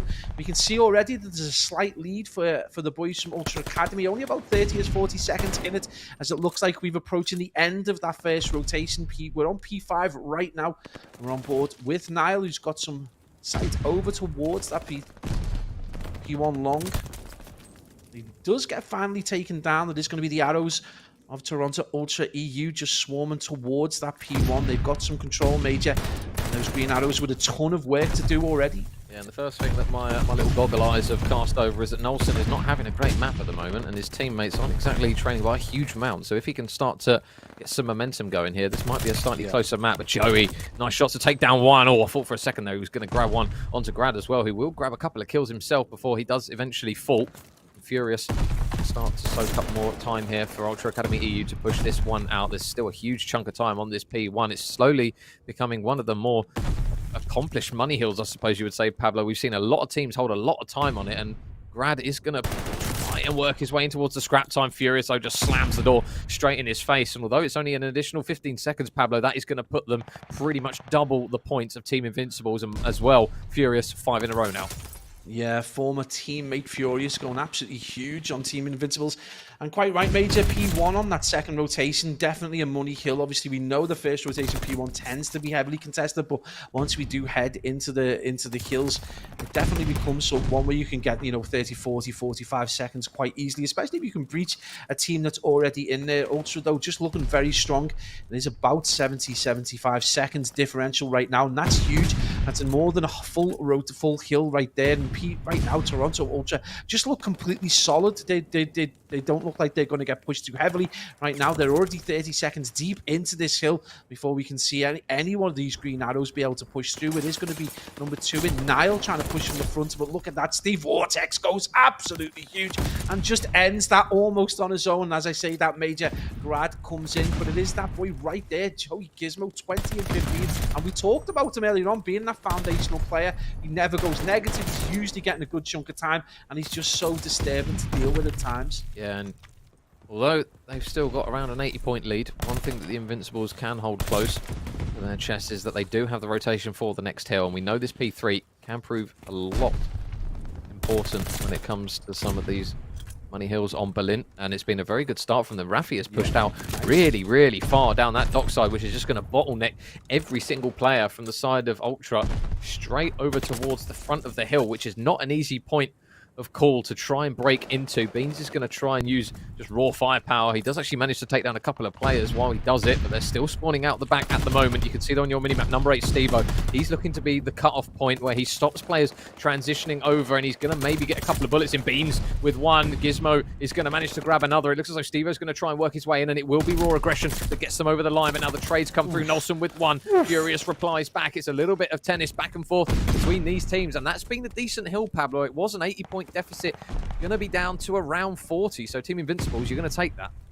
Yeah, absolutely. I mean, they've had to battle hard from the back there. And again, Nolson, despite being 11-22, gets some big, important kills. And that's going to give Invincibles the remainder of that time. But again, they've got to now try and breach the Purple Arrows set up quite defensively over towards this warehouse hill. And you can see right out at the back, number 6 is going to be Gizmo, just watching that cross, watching for the flank. He's going to come in with some support now as he realized that Grad has got himself around the back. And that's a big kill as he drops Furious, his former teammate right there. Big brain plays from Steve earlier on, and again just showing his experience as he manages to cut the team off. But those Purple Arrows are going to rush through, and Major again, Invincibles, you know, we've given them some stick for their hardpoint prowess, but they pushed, you know, Ultra Academy off the hill, which is all you can ask essentially, and managed to get a contest in. They are going to get that remainder of scrap time, and that's a big kill right there as we see Stevo drops Nolson and is able to push right the way through. So he's trying to get himself set up for potentially a flank when that P5 does start to trigger. Yeah, you can see Beans is going to be watching over towards P2. Furious is going to be the man that I would consider drawing the short straw. Apologies, as he's now going to get on P5 as the verbal diarrhea kicks in. But now players throwing themselves at it. Stevo going to reinforce his bat on the hill. And now, I'll tell you what, they've got to touch this. They've only got 10 seconds left here, Invincibles, to make this one work. Meanwhile, Joey is causing absolute havoc as he goes on a 5 streak. I think this is done. Unless Niall can go absolutely enormous at this point in time, this one is done. No one's near the hill. That is going to be GG's. That is going to be map number 1. And one that started off relatively close up to a point, Pablo. Toronto Ultra, towards the end of it, they just steamed through it. Again, we talk about teams with this extra gear. You know, even before Gizmo joins, you know, Toronto EU had that in their back pocket. They could just put it into 5th and absolutely fly. Well, you add Gizmo into the mix. Oh my days, 29 and 19, 20 non-traded kills, an unreal performance from, you know, I mean, he's a CDL pro to be fair, so, I mean, is it really fair? But an unreal performance nonetheless, and he can only play what he's put in front of him, and right there, they just seem to go through the gears at a point when we did think the Invincibles were starting to look like they had a beautiful kind of P2, P3 transition. They managed to get hold of it. They did quite a lot of work over towards P4, where they managed to break that hold that they had, but it just wasn't enough. Through the gears, Toronto Ultra goes, and it's Hardpoint 1-0. But Major, we got to say one thing: the boys from the Invincibles, solid S&D side and a solid control side. So this game is definitely not over. But right there, you got, I mean, Gizmo and Furious, what a pair of pickups, an S&D god and a CDL pro. Toronto must be laughing right now. Yeah, you can see there, Gizmo 20 untraded kills in the grand scheme of things on that map. A really good performance there from Joey. And on the flip side, Nolson, a man who we've not really seen a huge amount of this year, Pablo. He's kind of not really been one to participate in COD so far this year, and obviously he's come back in straight at the deep end, really, in towards these kind of elites. And 14 and 28, tough map there for him, but you would anticipate that him and his team would bounce back for the search and destroy. But yeah, strong performances across the board there from the boys of Toronto Ultra. We flagged up Beans as being a performer in Respawn, and I tell you what, he didn't really have to do much in that one. Just kind of kicked his feet up, won his team some important gunfights and rotations where it mattered. Because that's the combination, isn't it, Pablo? You've got to kind of find the balance between just raw numbers, but then also winning those important gunfights. And one thing that you're almost guaranteed with this Toronto Ultra EU, especially the way they've been playing, is they will win gunfights in volume, but they will also win the important ones. And we saw it time after time on some of those rotations. It was a 1-on-1 or a 2-on-1 where a 2-piece came through for them. They opened the door, they got the time, and especially towards the end on that P5, it didn't even look like the Invincibles were really going to be able to even touch the hill. They seem to have a lot more map control on that Berlin hard point than from what we've seen in a long time from this roster on some of these respawns. Yeah, absolutely. I mean, they can take positives from this map. They can look at some of the transitions they've done quite well. But again, you're quite right to point out, Beans might be negative, but he's dropped 119 in the kill. So it's a solid amount of time. You back that up with the 134 from Furious, who's is no slouch strategically. And again, the volume of kills is high. But again, the reason that they get the important kills is because of the way they play and how they rotate. You know, they're getting kills, not just breach kills where they're going in and clearing the kill out, or defensive ones, but they'll kill you in transition as well. So, you know, they've got the gamut covered, and that's what makes them a brilliant team. I mean, ultimately, so going into S&D, though, this is going to be so interesting. You know, former teammates Rafi, Grad, and Furious up against each other. And we know Furious has got a big S&D brain, but we know that the boys from the Invincibles also are just absolutely awesome at S&D. So, mate, this is going to be super interesting, potentially the most interesting game of the evening so far. And S&D on Tuscan as well, it couldn't ask for better. Well, if you're trying to pick a team that could potentially read Furious, it's probably his old team. If we're going off of one, so you can really, they're probably sitting over to each other saying, right, what does Furious normally do on this map? And Furious is probably saying to his lads, right, this is what these boys normally do on this map. So it'll be interesting to see kind of how these guys fare up and match up on a map, Pablo, where it's very back and forth on Tuscan. We're very used to seeing Tuscans go the distance, whether it be a 6-4 or a 6-5. It's one where it's very back and forth, neck and neck, unless that. Usually, if you get a team that wins 2, potentially 3 rounds on the bounce, they're usually the team that sees it out, because you can usually do a good job on the defense, obviously with the slight differences to the spawns and how they work, with like the distances to the various sides, especially that defensive side now being pushed up a little bit further, so teams can't get the bomb down just willy-nilly as easily as they want to.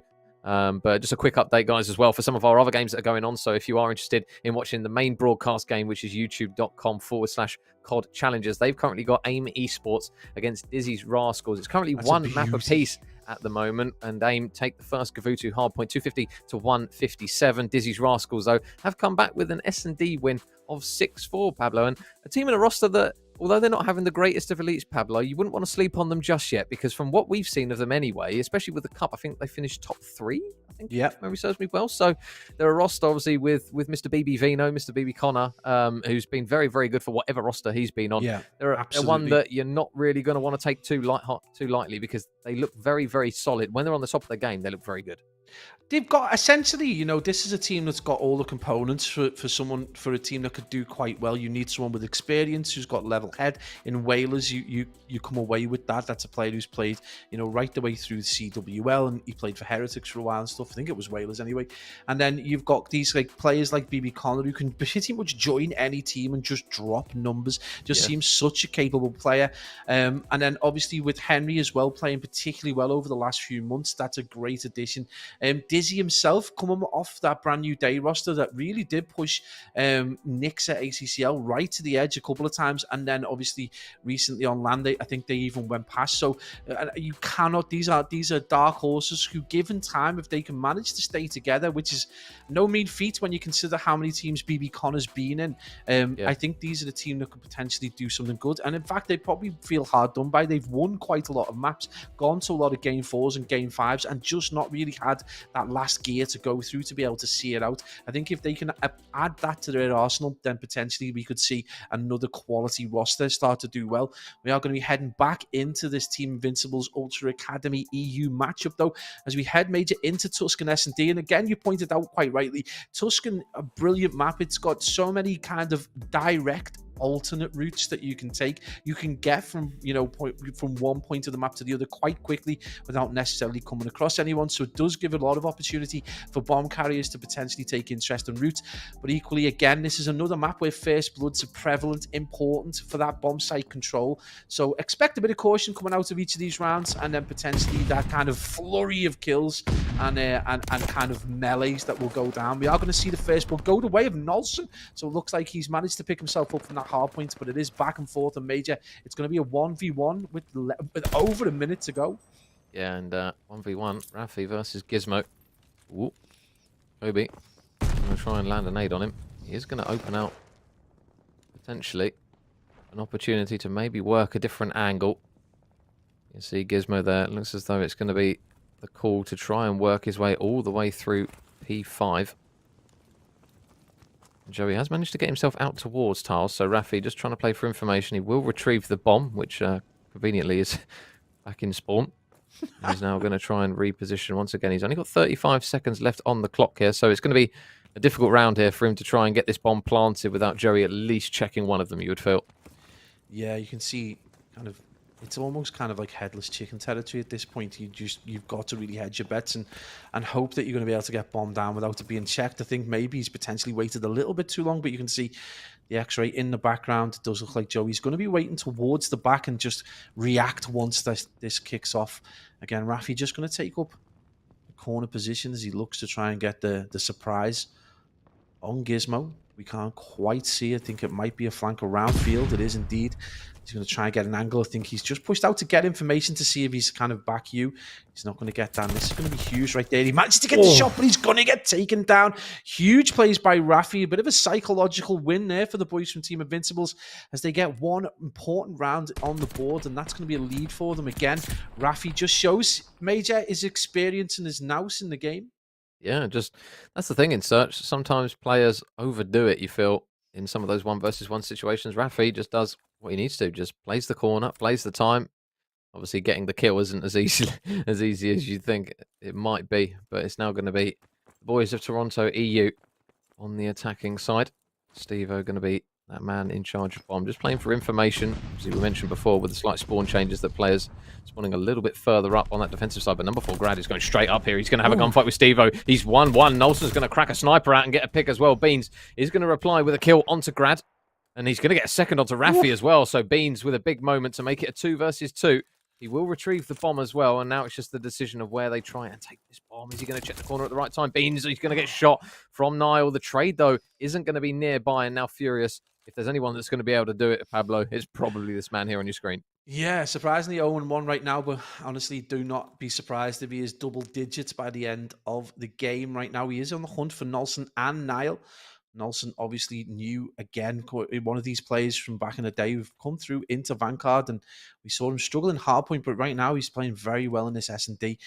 Furious is going to just push out towards A. Don't you see now? We had a little bit of a jump right there, and it is going to be a kill for the Invincibles again as they show their S&D prowess and go 2-0 up. Now, I mean, if we look at the way Toronto EU performed, Major, on this Tuscan, they absolutely bodied Rocket 6-2. So again, they're going to require quite a regain, and we wouldn't put it past them. We've seen it before, but right now 2-0, big deficit. Yeah, so the start from Team Invincibles looking good. But can they continue it here? Nolson much better from him in this search and destroy. And it looks as though there's going to be another A push, but it's going to get cut short as Beans with another important pick straight off the rip. So it's going to be another first blood on the board for him. Steve-O's going to manage to take one down as well. So at the moment, it's looking as though this round probably not looking as great as the 2 prior. And you can see Grad just to the left is going to try and work the bomb up. Nolson, though, some nice shots. Nolson manages to take Gizmo and Steve-O's heads both off pretty much one after the other here. Grad is going to push his way in towards Church here. You can't see it, but he's going to come up straight behind Beans. Surely going to get the pick, and he will manage to do it. And all of a sudden, a round that was looking bleak, the duo of Nolson and Grad, they are making it work. Yeah, huge plays. Nolson definitely come off the struggle bus. 5-1 right now. And again, Klaus 0-2, not a position we expected to be in whatsoever. And this 1v2 one more time against Grad and Nolson. Again, this is crazy right now. 7 manages to try and get a nade out, looking for information, or whether he's just trying to bait the boys from Team Invincibles. Again, he is just going to wait. I think he's realizing now with 21 seconds on the clock, likely going to be a B plant. He is just going to wait for that to happen. And he's going to push through bottom tiles. This is going to be huge, though. We know, 1v2 clutches are rare and difficult to come by in Vanguard. Thank you for the time to kill. But again, he's got to get his way into this bomb site, and you can see right there the support coming out of the team's huge shots, though, Major. And Invincibles are looking, almost invincible. 3-0 right now, making Toronto EU look amateur in this S&D. Yeah, well, Toronto put themselves in a good position there. They were 4-2 up, and then they just allowed their own players to kind of get chewed through one at a time. So now I'm going to see 3 rounds without an answer from the lads in purple. And now it's going to be an opportunity for Invincibles to try and maybe get Nolson on streaks. He's 2 away from a glide bomb. If they manage to get streaks and get this round, this is going to look very, very bleak for Ultra. Niall looking for the first blood from range. Nade over the top from Furious. He's going to have nothing more to do with that as he dips out. Yeah, a bit of a questionable stun there as he just manages to whiff it ever so slightly. But Nolson, tell you what, Furious doesn't give him a second to pull the trigger on the sniper there as he just absolutely cleans him out. And now Steve-O going to take Grad down. So again, another 2 versus 4 situation. Steve-O's not going to mess around. He's going to get the bomb down. And it looks as though there's going to be a man that's going to take him down. So Rafi gets a pick, and now 3 versus 2. You can see that player, Niall, all the way out to backfield. He's going to have a lot of work to do. In fact, he goes to that 1v3 position. And this is probably the best that we've seen these guys from Toronto each through. He is going to chew through one. Is he going to get the second one? He gets the second one. So he's made it a 1v1 with 24 seconds remaining. It's all down to Gizmo, who is going to be sat in fire. Has he seen him? This is the question. Can he see him from where he is? He peeks. He's going to jump off the bomb. He gets the shots. He doesn't get the kill. And Gizmo able to do the heroics and get 1 round on the board for Toronto EU. Major, the boys from the EU relying heavily on the CDL Pro to come to the rescue. Cool, I'll tell you what, it got a little bit nervy again. It got a little bit nervy again from Toronto, but they managed to at least get that one done so they can finally say they've got 1 on the board. It took them a lot of effort, and it took almost, what was another 1 versus 3 to maybe cause them to drop that one, but they do get it done. And now, let's see what Invincibles try and do here on their next attacking round, in round number 5. And Niall is going to be mid. Oh, did he spot the absolute flood of bodies in towards P5? Ultra, they want to send these boys back into the next round once again. Rafi's going to get a pick onto Steve-O, so now 3 versus 3. You can see Furious just toying with the idea of maybe going up towards the high ground, up towards fire. He's just waiting for someone to maybe overcommit. But now another pick comes through from Rafi, which now means Gizmo and Furious are going to be stuck in the 2 versus 3. Yeah, I think they've penned themselves into that bottom stairs position. Not sure whether Invincibles realised that the entire team were there, and it's going to allow Furious just the opportunity to push out as they wrap around towards that A-bomb site. Rafi is going to be there just looking to see if anyone pushes through mid. No one watching the flank as yet. That is going to remain open, and we can see there number 6 in Gizmo is just going to be on that B-bomb site, and that's a big kill. That's going to give them that A-bomb site control, and it's going to require big plays from Gizmo. You can almost smell that player below him. He manages to get the kill, drops Niall off bomb, and bring himself Major to a 1v2 with 40 seconds remaining. Yeah, so now he's got, unfortunately, the job of trying to defuse it. It looked as though for a second he might have got the man off bomb, but he didn't. Bomb is down, and now he's got to clean out 2 players and grab a defuse potentially here. Nelson checking the corner. Is it going to be the same result, or Joey? He's not got a huge amount of time to work with 20 seconds left. Both players in mid. For a second I thought they might line up for them, but they're not. Invincibles managed to get another round on the board. 4-1, still looking very strong. Nelson bringing a bit of that kind of old style Call of Duty back into play. Nice trades. Baits Gizmo out and manages to get the kill. Nelson going big in this map so far. And Invincibles looking very, very solid in their S&D. And you got to worry, right now if you're Toronto EU, 4-1 down, a 3-round deficit, potentially on the brink of losing the S&D, and they're going to be heading into a map which the Invincibles are very comfortable on. Nelson going from a position of being on the struggle bus in the Hardpoint, now 7-2 in this Tuscan S&D. Bit of aggression coming out of the boys from Toronto as they look to try and get that first pick again. You look at that player, Rafi, all the way back, waiting for that push from B, and again, are the boys in purple going to be able to utilize that spread? Defense from Invincibles to their advantage. Right now, it is a game of cat and mouse. No one really wanting to commit. You can see Beans with that sniper, Major. Do you want to peek that one? No. Well, there you go. Niall did, and that's exactly why I wouldn't want to do that personally. So Beans, first blood with the sniper. And just to open up a lane for potentially his team to plant the bomb. Steve-O is just lurking, waiting. Beans still staring at the flank. There isn't anyone currently on the side of Invincibles looking to try and flank. Grad is just the other side of that wall in mid, though. And Nelson is all the way down that left-hand side of long. And there you go. Grad strikes. Out of the box he goes. Takes one down. He's going to be the man out in the back, though. And he's going to do well to stay alive here, because surely Gizmo might go on the hunt here. He's got a man up towards the top. He's going to get taken down. And now Nelson left up. Last man. Can he clutch up here? Nelson takes down one. I think he got eyes on the second man as well. He is half health, though. He's got to be careful. He's just playing his life, and he's going to run straight to Gizmo. But Gizmo comes through with the big moment for his team. Just stops the boys of Invincibles from getting that 5th round on the board. And Toronto Ultra live to see another day. That is the cachet that a CDL pro brings to a game, that unerring ability to just get the important kill when your team is on the back foot, is on the ropes.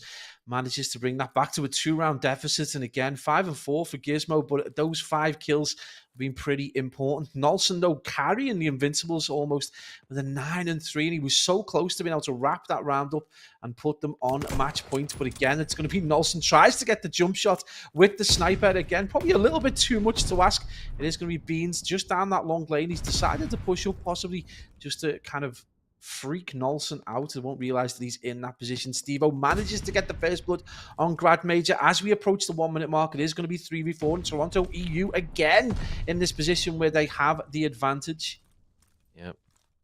So, advantage. Where's the next pick? Furious gets another one. Quiet game by his standards at the moment, Furious. Boy, there you go. One sniper for another, and Beads! Oh, he gets the second as well. I don't know why on earth they think it's a good idea when you see your mate's head get lopped off just to fly around the corner and go for it yourself. We'll see the second one here as Niall. Same result for him. Beans absolutely batters them again, and it's going to be another round on the board for Toronto, Pablo. They're slowly starting to eke this one back. Well, Invincibles getting to taste some spicy beans right there. 7 and 6, unreal plays from the big man, and that is 1 round away from bringing parity. And again, you know, if the Invincibles let this slip, this could be problematic. We're starting to smell that round 11, Major, and more than that, you know, potentially we could be on the back foot if you are an Invincibles fan. They're potentially letting this S&D slip, despite Nolson's heroics. They've just not been effective. Nolson gets the first blood, manages to drop Furious Klaus. That's a big kill. He's been struggling in this S&D, a play that we bigged up hugely, is potentially getting double figures in this map. Hasn't even approached positive figures as yet. Steve-O trying everything he can to kill leader for Toronto, but he just can't keep up with Nolson right now. Again, with the advantage, though, 3v2 Major, as we hit the 50-second mark. And Toronto with it all to do.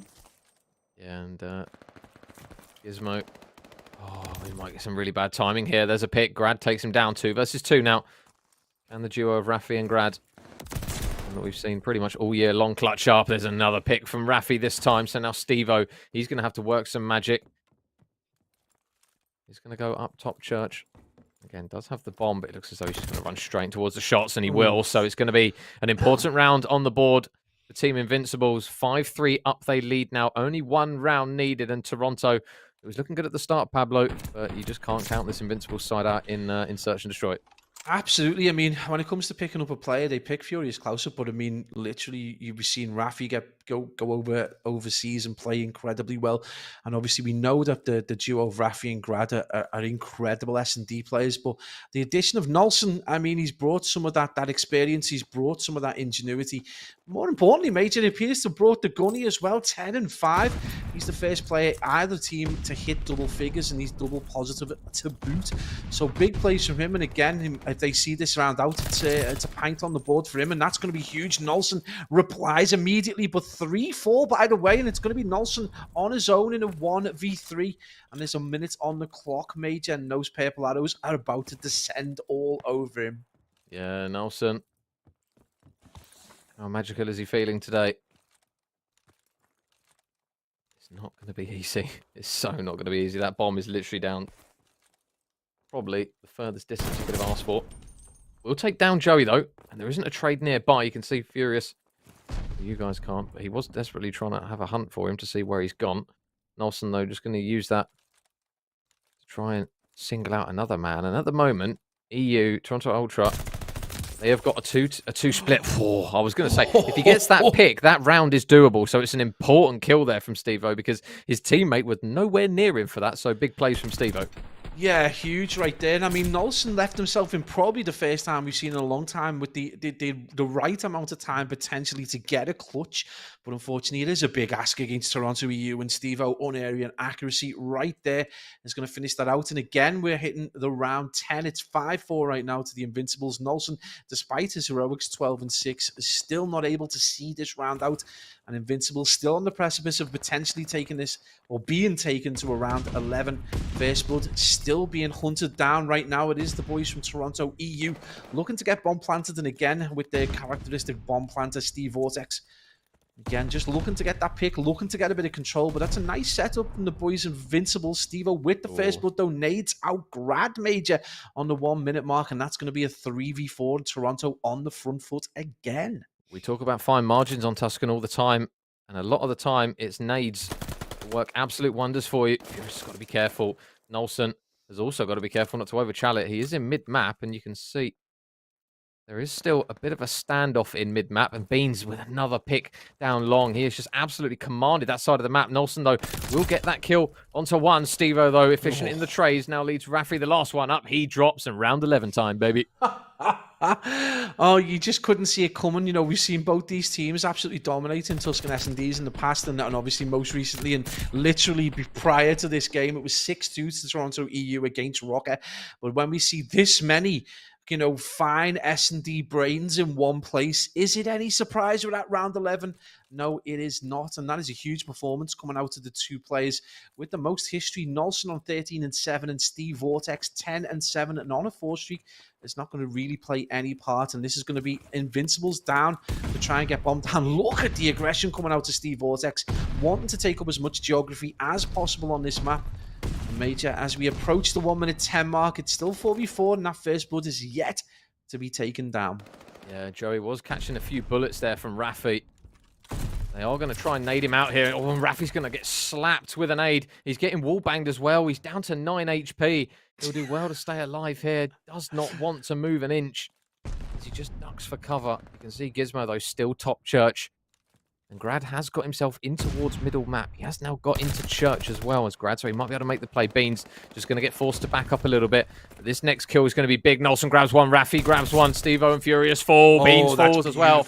And now, I'll tell you what, he's going to need all that ability in his locker. Joey's got to go huge. Joey takes down one, can't take down the second. There's going to be too many bodies flying at him. And Invincibles do what Invincibles do all the time, Pablo. They take the search and they tie up the series. Man, they didn't make it easy, though. My heart was about to jump on my chest, but that 3-man swipe right there was unreal. Nolson finally gets payback on Gizmo for those 2 rounds where he bodied them in the 1v1. Great plays by Invincibles, and I think that's gonna be huge. 15-7, though. What a performance right there from the man rewinding the years. Nolson got more kills in the search than in the first map, I'm pretty sure. I think he got 14 in the hardpoint. He's now dropped 50 on the bonds of Ultra Academy EU. So a very, very good map from those boys. And yeah, this is probably where we're going to argue about it being the swing map, Pablo. Obviously, before we had control, it was always hardpoint, right? Whoever's the better hardpoint team usually takes the series. Now we've got the control in. This is always the pin map, isn't it? It's always the one that pivots the series, we feel, time after time. Because if the boys of Toronto take this map, you're looking into map 4 on the Tuscan hardpoint, and you're saying those boys are probably going to take that. But likewise, if the Invincibles take this one, they then obviously force that inevitable game 5 potentially, if they do drop that map for themselves. So it's going to be a tasty series now, depending on how this control goes. I think whoever takes this control will take the series, probably 3, maybe 3-2-3-1, depending. Yeah, I think you're probably right. I think if Invincibles take the Gavutu control, I think it's going to go to a game 5. If Toronto take this control, it's going to go to a game 4. I mean, if you're Beans, if you're playing that S&D and you're told before the game starts you're going to get 4 first bloods, you're thinking, yeah, we've sewn this up. But it just shows you the measure of the Invincibles in S&D. Again, 6-5 is an incredible scoreline when you consider how close and how much work every player put in. I know Niles on a 6-10, but it's still no slouch in terms of his contribution. 5 non-traded kills as well, so big kills to boot. But Nolson 15-7, that is quite disgusting right there. And a good confidence booster, because going into a control round where potentially this is, you know, that mix of hardpoint and S&D, that's massive for Nolson, who had an appalling hardpoint map. And again, we know how good the boys in Invincibles have been on Gavutu, so this is going to be very exciting. And we know sometimes that the boys from Toronto EU or Ultra EU can kind of slip off a little bit on control, and sometimes we see them go absolutely huge and just dominate around, and then sometimes we see them struggle. So this is going to be super interesting, but I think you're exactly right. If the boys from Invincibles can take this, we're going to see a map 5, and if the boys from Toronto take this, I think we're just going to see it out on that hardpoint in Tuscan. Yeah, I'm going to be very intrigued to see how this one goes. I think the first round will probably be a very good kind of ometer of seeing how this one's going to unfold. I think if the boys of Toronto Ultra come out absolutely flying, in this one, it might be a very, very quick map. Likewise, if Team Invincibles, I think, can maybe... It depends, obviously, who's going to be on what sides, depending on host. I think if Ultra get on that attacking side and they blow them out of the water, kind of what we saw with the Spanish lads of Amy Sports earlier, when they were on that attacking side, they came flying out the gates. They didn't even give Team War a chance, really, at that map. And then the momentum just swung from that point onwards. So it'll be interesting to see who's on the attacking side and if they can manage to kind of catch the other team out. Again, Pablo, on Gavutu, how many times have we mentioned just try something different, go B, try and do something a little bit more different, because it's just an opportunity sometimes where teams don't necessarily read it. And obviously by doing so, if you can win that first, usually teams send 1, maybe 2 players at most up towards that P1 from the defensive side. So if you can get those 2 players out the way and get on the hill, you just draw all the attention away from that A point. Maybe one guy might be able to stay alive at boat, maybe for the players coming off of respawn or whatever, but it's still an opportunity, isn't it, when players go B? We have seen it before, though, I will say it, where teams have gone B, they've got absolutely battered at the B point, and then all of a sudden the entire defensive team just pushes up the map, pins them back, and you don't see them leave the spawn for the rest of the game. So that is very much a Toronto EU way of playing things. That's the worry of your Invincibles, is that you try and do something clever, you try and play off of B and then get absolutely decimated, and then find Steve Vortex in your face around P4, and you just can't get out of spawn, especially when you've got the talent of Beans and Gizmo as well backing him up. Then it could become a bloodfest, and that's obviously something Invincibles want to avoid. Again, the strategy of sending 1 to B makes sense. It stops the clock, potentially causes some problems. You might get lucky and get a tick. You might even get luckier and cause even further problems, but it will just stretch that defensive side out and allow you then to dominate A. But yeah, it's just it's super important. Again, we are going to be jumping on board with Team War and Nixa x ACCL. It's 1-1 right now. We are heading into a Gavutu control. That's 2-1 to Team War, which is, I mean, that's a surprise. I thought this potentially would have been done, but it looks like the boys from Nixa are able to see out that S&D, which isn't a surprise at all when you consider the qualities, Major. But they're going to have to go big in this control, and they're going to have to go big with their gun skill as well. Yeah, and I tell you, well, one team that has gone big in a Gavutu control is Cilio Science. I know, I was going to say that. They are currently playing Rocker Academy. Rocker Academy won the Hardpoint on Berlin, 250 to 97, as you'd probably maybe expect from that team. Cilio Science won Map 2 on the Tuscan Search 6-5, and they just 3-0'd Rocker Academy on a Gavutu control. So that is an incredible performance from those boys, and now they're in a position where we might arguably see the upset maybe of the whole elite if they come out on that one and manage to knock Rocker Academy off their perch a little bit from it. I mean, Rocker need the win as well. Rocker are not in a position where they can afford to lose. I mean, don't get me wrong, that hardpoint scoreline in Berlin does surprise me a little bit, because Cilio Science are a good hardpoint team. What surprises me is the Tuscan S&D 6-5 followed by a control 3-0. Are you insane? And as I say that, man, we just completely ignored Team War, who go 2-1 up in the series, take the Gavutu control 3-1, and what you would suggest would be a pretty kind of expected result. They are, you know, head and shoulders above the boys from Nixa x ACCL in terms of strategy and gun skill, and we can see those players all across the board, you know, managing to contribute, and that's huge. Yeah, we are jumping on. Go with it, Major. You tell them. I saw the sign. I was like, pop me head in. I said, oh. I'll have a look. I won't talk about our Lord and Saviour, Beans. So, yeah, back in towards our other game here between Toronto Ultra EU and Team Invincibles. And again, back on the wonderfully beautiful sandy beaches of Gavutu. And get the buckets and spades out, Major. Get the dick chairs out. Well, it's like the song, isn't it, that people used to sing, you know, the hi-ho, they used to literally sing buckets and spades and hand grenades, and it's quite suited now, considering that is literally what Gavutu is. So you spent so much time with the RAF boys.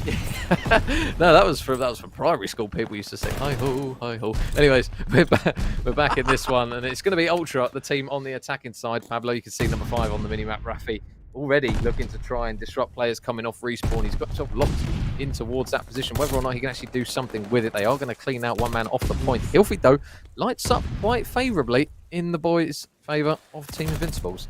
Yeah, I think they get through to the A point and clear them off, just as you say, you know, that number. I think it was Rafi, wasn't it? He was over towards the side. He got dealt with, but he was enough of a distraction that he's caused problems. And if anything, it's allowed Niall now to come and cause even more consternation over towards this beach side, just playing this troop carrier. And this is going to allow the boys in green to push up, and they're doing exactly what we thought Toronto EU might do. You know, they get control of A, they push on through, and they practice tactically get a spawn trap. And, you know, it might not be superbly effective in terms of kills. They've only got a 6 life advantage, but that time is ebbing away. 33 seconds to get the remaining ticks on A, and then obviously that will give them then the extra minute to go to B. But right now, Team Invincibles are playing this perfectly, and this is why Gavutu Control is their preferred map. Yeah, Niall has put himself in a really awkward spot. Never mind. Commentator's curse. Beans has obviously had a little bit of a word with him about that one because he's just completely cleaned him out the point, and now we see Ultra kind of favouring over towards the B point as well. And this is where it gets a little bit dangerous here. This A point is almost completely done. They've got Gizmo just keeping his head down, and for a second, thought he might manage to wig Grad alongside him. Niall is going to get an important pick though to take Stevo out, and it will be Rafi to grab one before Furious trades him back. So now 12 lives plays 13. Ultra, though, they don't have a man currently on the hill. How many times do we see it, Pablo? It can be so hard just getting that first body on the point. Yeah, I mean, how many times have we seen a team like Sukri's Bakery prior to this elite, just, you know, even with a life deficit, just sit and park the bus basically at the back of jungle and just defend stoutly. We can see it right now. That's a huge kill though. Stevo trying to do his thing. We know he loves to do, get in around the spawns, cause problems, use his movement to as much effect as possible. But it's going to be Grad and Rafi, the dynamic duo, stepping up to drop those players, and that's going to give them a little bit more time to regroup, get the spawns in, and potentially push on. You can see them trying to get a little bit of map geography now as they try and control that P1 inner and outer ring. Grad with a big job to do, and that's going to require a big push, and Gizmo with a huge shot right there, reads that perfectly, and then Beans is going to follow up, dropping both those boys. And now, right now, Major, this is the worrying time as those arrows converge onto that B point. Oh, they've only got 4 lives remaining. Joey's pushing up. He will take one down, but gets traded out swiftly. And you can see there's 20 seconds still remaining on the clock, but we know what Gavutu's like. It takes 15 just to even get near the point, but 2 kills go in their favor. This is doable. It's 3 versus 5. This next pick's important, and they need to touch the point. Is this next kill going to be purple? One is purple, one is green. I was going to say, is he going to stay alive long enough? He's not going to be able to. Invincibles, they will get that round over the line, so they do just about hold the defensive side, Pablo. They do enough. Yeah, just too many angles, I think, at the end. They just tried to trade out that middle lane, just not able to do it effectively. And even if they did, I think there was one more player just waiting towards Backrock, and that would have dealt with them. So a little bit too much to ask in the end. A nice defense from Invincibles, but they've now got to do the thing that the guys from the EU couldn't do, and against a very solid roster. Right now, Stevo on the struggle bus, though, 4 and 10. Not only on the struggle bus, I think he's driving it round and dropping the deck chairs off, because that is not the kind of performance we expect out of Mr. Vortex. With Big Niall dropping a 9 and 5. He is going to get dropped. As I say that, the curse of the commentator continues as Gizmo adds to his tally. That's a huge kill for Rafi. And again, Major, doing the one thing we say they should try and do is at least try and get one player over to B to try and cause consternation. And as I say that, they get the kills, and they're going to have some players with some presence over towards A. So a good opportunity right now for the Invincibles to get a solid attack and round in. Yeah. A point. It's got a lot of green bodies around it, Team Invincibles. They do have a lot of mid-map presence, but they need to make sure that they continue getting these picks. Stevo's going to take Nolson out, and Rafi will manage to trade him out. So 5 in a row now for Rafi. He's got to play his life here carefully, but he's got his teammates around him. Oh, that was a big moment there. And none other than Benjamin Beans comes straight to the rescue for Toronto, just to make sure that there isn't going to be a potential glide bomb here for Team Invincibles, maybe to be utilised on this attacking round. They still haven't got that A point done, though. And now with Furious over towards this left side covering the A point, they're really going to struggle to try and push up the map here. You can see, that's a big pick though. That's one big pick. You can see Beans is going to try and get over there as well to help out those bodies that have been dropped. And again, another big pick. Another big 2-piece. Apologies for Beans as he makes it 3 and cuts down players left, right and centre. 25 seconds remain, Pablo. This is not going to be easy. No, and it's particularly not going to be easy, Beans. With another headshot. Beans just unstoppable right now. And again, just carrying that form on. Absolutely disgusting plays. Look at that streak across the board. They've carried themselves to a 10 streak across 3 players. Stevo decides to get into the hill and goes absolutely huge as well. We do see 2 of those streaks in Beans and Gizmo fall off, and Stevo finally gets dealt with. But Major, Toronto EU with the win, going to bring things back to 1-1. But Nolson again again heavily on the struggle bus, a player who's just carrying dead weight right now for the Invincibles. You feel if he could start to pick things up, maybe just play a little bit more cautiously. Right now, over double negative is not what you need in a control game that's as close as this. I think if he can get a few kills, Major, this could see Invincibles potentially over the edge, but he really does need to get involved a little bit more, and not in the deficit that he is right now. Yeah, and one thing to note as well is that Team Invincibles in that attacking round, they didn't get a single tick, A or B. So when it comes to the defensive side, that is not going to be very favourable for them unless they can literally stop Ultra Academy from getting anything going in this round themselves. And speaking of close series as well, that Rocker Academy series versus Celio. Rocker have taken map 4 on the Gavutu Hardpoint, 250 to 159. So that game is going to game 5. And I'll tell you what, Celio Times won the last search, so that'll be an interesting one to keep our eyes on, and we'll obviously keep you guys tabbed. But in this one, Pablo, not really much separating these two guys in terms of life count, just kind of feeding themselves out a little bit in this one, just seeing what both teams are doing. And it looks as though finally Steve-O going to try and get on the point. But with 40 seconds left, they've got to try and commit to something here, Toronto. They haven't really made the decision yet. Yeah, I think they were just trying to get a little bit of mid-map control, still not able to do it. You can see number 6 and Nolson finally joins the party, 8 and 14, gets himself a couple of important kills. And I guess if you're going to stay negative, get the kind of kills that are going to stop the team from being able to push onto the hill. And what that's allowed is those 3 arrows straight there, goes green arrows, get that map coverage right the way across.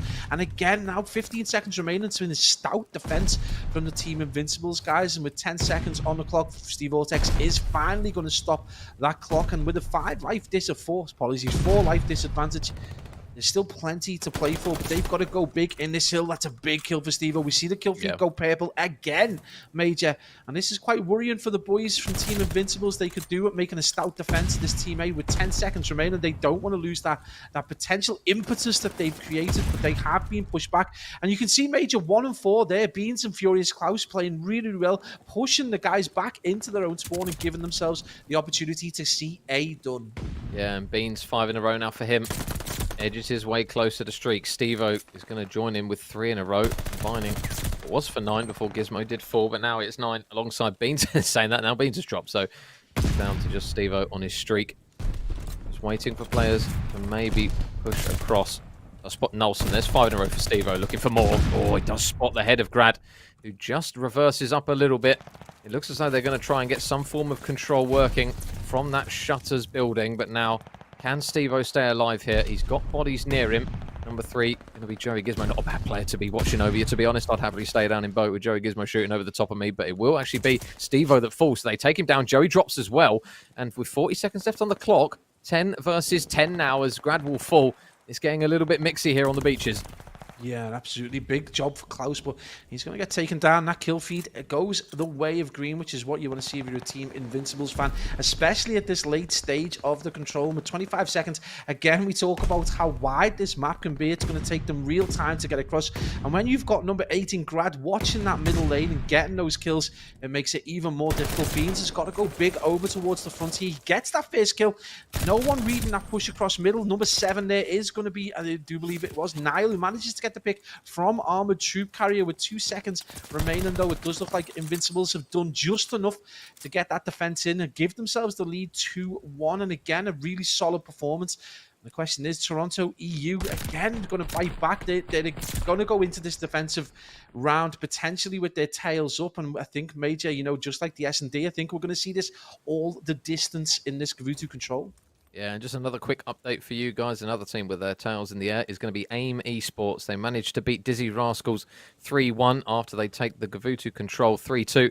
And then the Bocage Hardpoint 250 to 245. So that game was obviously covered on main broadcast. And I bet the boys over there would have been lost for words and lost for breath towards the end of that one. So a really big map and series from those boys, looking very strong. We'll obviously have a little bit more of an in-depth talk about those lads after this one. But back in towards our series once again, and it looks as though Team Invincibles, Pablo, doing what we talk about. They're going for the B point, and they've got quite a big presence over here.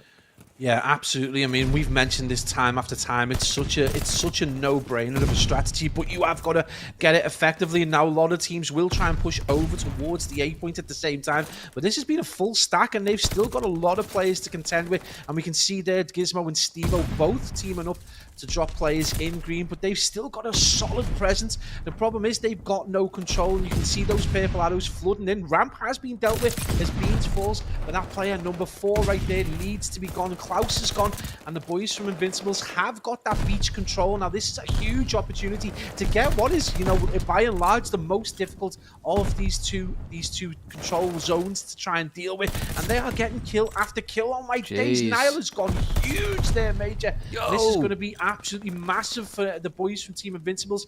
They're going to get B, and Major, they're going to give themselves a solid 145 to potentially get that A. And more importantly, lives. They've got an 8 in advantage of them now. Nile has been an absolute menace so far. 28 and 14 for him, 4 in a row. The last thing they're going to want to do is give him streaks. More engagements going down. Nolson wins a big gunfight. He's not won a huge amount of them so far in the series, but I'll tell you what, now is his moment to shine. Nile now 5 in a row. This is getting really, really messy for Ultra, as it now looks as though this is potentially going to game 5 if Ultra can even take the hard point at this stage. This control is really falling apart for them now. 8 lives remaining. There's another one for Nile. 6 in a row, just traversing the map, cutting down everything that moves. I think after that final kill, they're just going to get everyone on the point. They want this one done, and we are going to get a position which we didn't think we would see. Pablo Invincibles 3-1 in the control. Listen, I said at the start that the Gavutu control was an Invincibles stalwart map. They could absolutely body anyone on it. And they've not only put the boys in the blender, but they've whizzed them up and drank them as well, because Beans couldn't do anything and the boys could not do a thing to stop what was essentially the momentum coming out of Nile. 30 and 14 with 26 non-traded kills. Are you kidding me? But you know, more importantly, Nolson's had such a poor start to that game, and he ends up only 5 short of being a balanced KD. That's an incredible performance over the latter 2 rounds there. So, you know, managing to contribute at the end, going big, but I mean, you've got to look, Nile goes absolutely huge in that mind-blowing performance, and Invincibles give themselves probably what can only be considered as a solid opportunity to take this to a map 5. I mean, they might even go one better and see this out at map 4. Yeah, this is a really big lifeline now for these boys. This is an opportunity. Again, if they push themselves out on this one, they are pretty much on the same... Well, they're on the same score as Toronto Ultra at 4-2. So this is going to be a really big moment. And obviously another important moment here is for a team that we didn't anticipate would lose their last series in the fashion that they did, Pablo. Obviously Team War, a favourite, you would argue, pretty much for this Elite. And at the moment, they're looking good on this map. Just a little bit of a lead, though. Not as probably sizable as you would anticipate, but Wardy on a 5. We'll have to keep an eye on him because, again, we talk about streaks. If he can get them, this will be a big moment for him and his team. Yeah, absolutely. On the 5 and across the board, the whole team just starting to look very, very solid. It is only a slender lead, though. 40 seconds. Berlin proven to be a bit of a difficult one for Team War. And Knicks are doing just enough to stay in contention. It's a point we really didn't expect to see them in, but right now everyone trying their best. And again, Johnny W just trying to you know, drag his team through. And a couple of players, you know, we've got Runner 17 and 19. Johnny's on a 16 and 21. So I think if Snake can get involved a little bit more, he had such a good few hardpoint scores last week that if he can start to kill, this will be totally different. Sean trying to do everything he can right now. Team War with that slender advantage, I guess we're kind of deep into this P2 or potentially the beginning of P3. Apologies, we are only on that P3 hardpoint right now. It is going to be in control of Team War. We're going to add a little bit of time, and mate, you've got to ask the question now at 2:05. They are at that point, that kind of danger zone. There's about 75 seconds in it where Knicks really do need every single piece of time now. Absolutely need to get scrap time. They need to make sure they defend effectively, and this is going to be very, very difficult, or they're potentially going to see their donut in this Elite qualifier season 3 just continue. Yeah, so Johnny will spot one. Oh my goodness, but when Dender's winning gunfights like that, the morale is surely going to start hitting the floor. Sean inside the hill. Oh, he's actually going to stop shooting at him. Wee Man thought he had him dead to rights, but he didn't. And he's going to punish him for it. Runner just lurking out the back, doing a good job of helping his teammates to try and spawn just that little bit closer and stop Team War from getting an opening onto the point. They will get Wardy on it. And he is going to try and fly out the back, but nice work from Runner. He's now going to see him 5 in a row. Can he manage to clutch up streaks where Wardy couldn't previously? Still needs 2 more, and it looks as though Team War might start chalking this one and just try and start to prioritize the next hill. You can already see on the minimap, Sean's having gunfights down towards that dock side, so already a wide spread of engagement. 6 now in a row for Runner. Can he get the 7th? The all-important one for the glide bomb.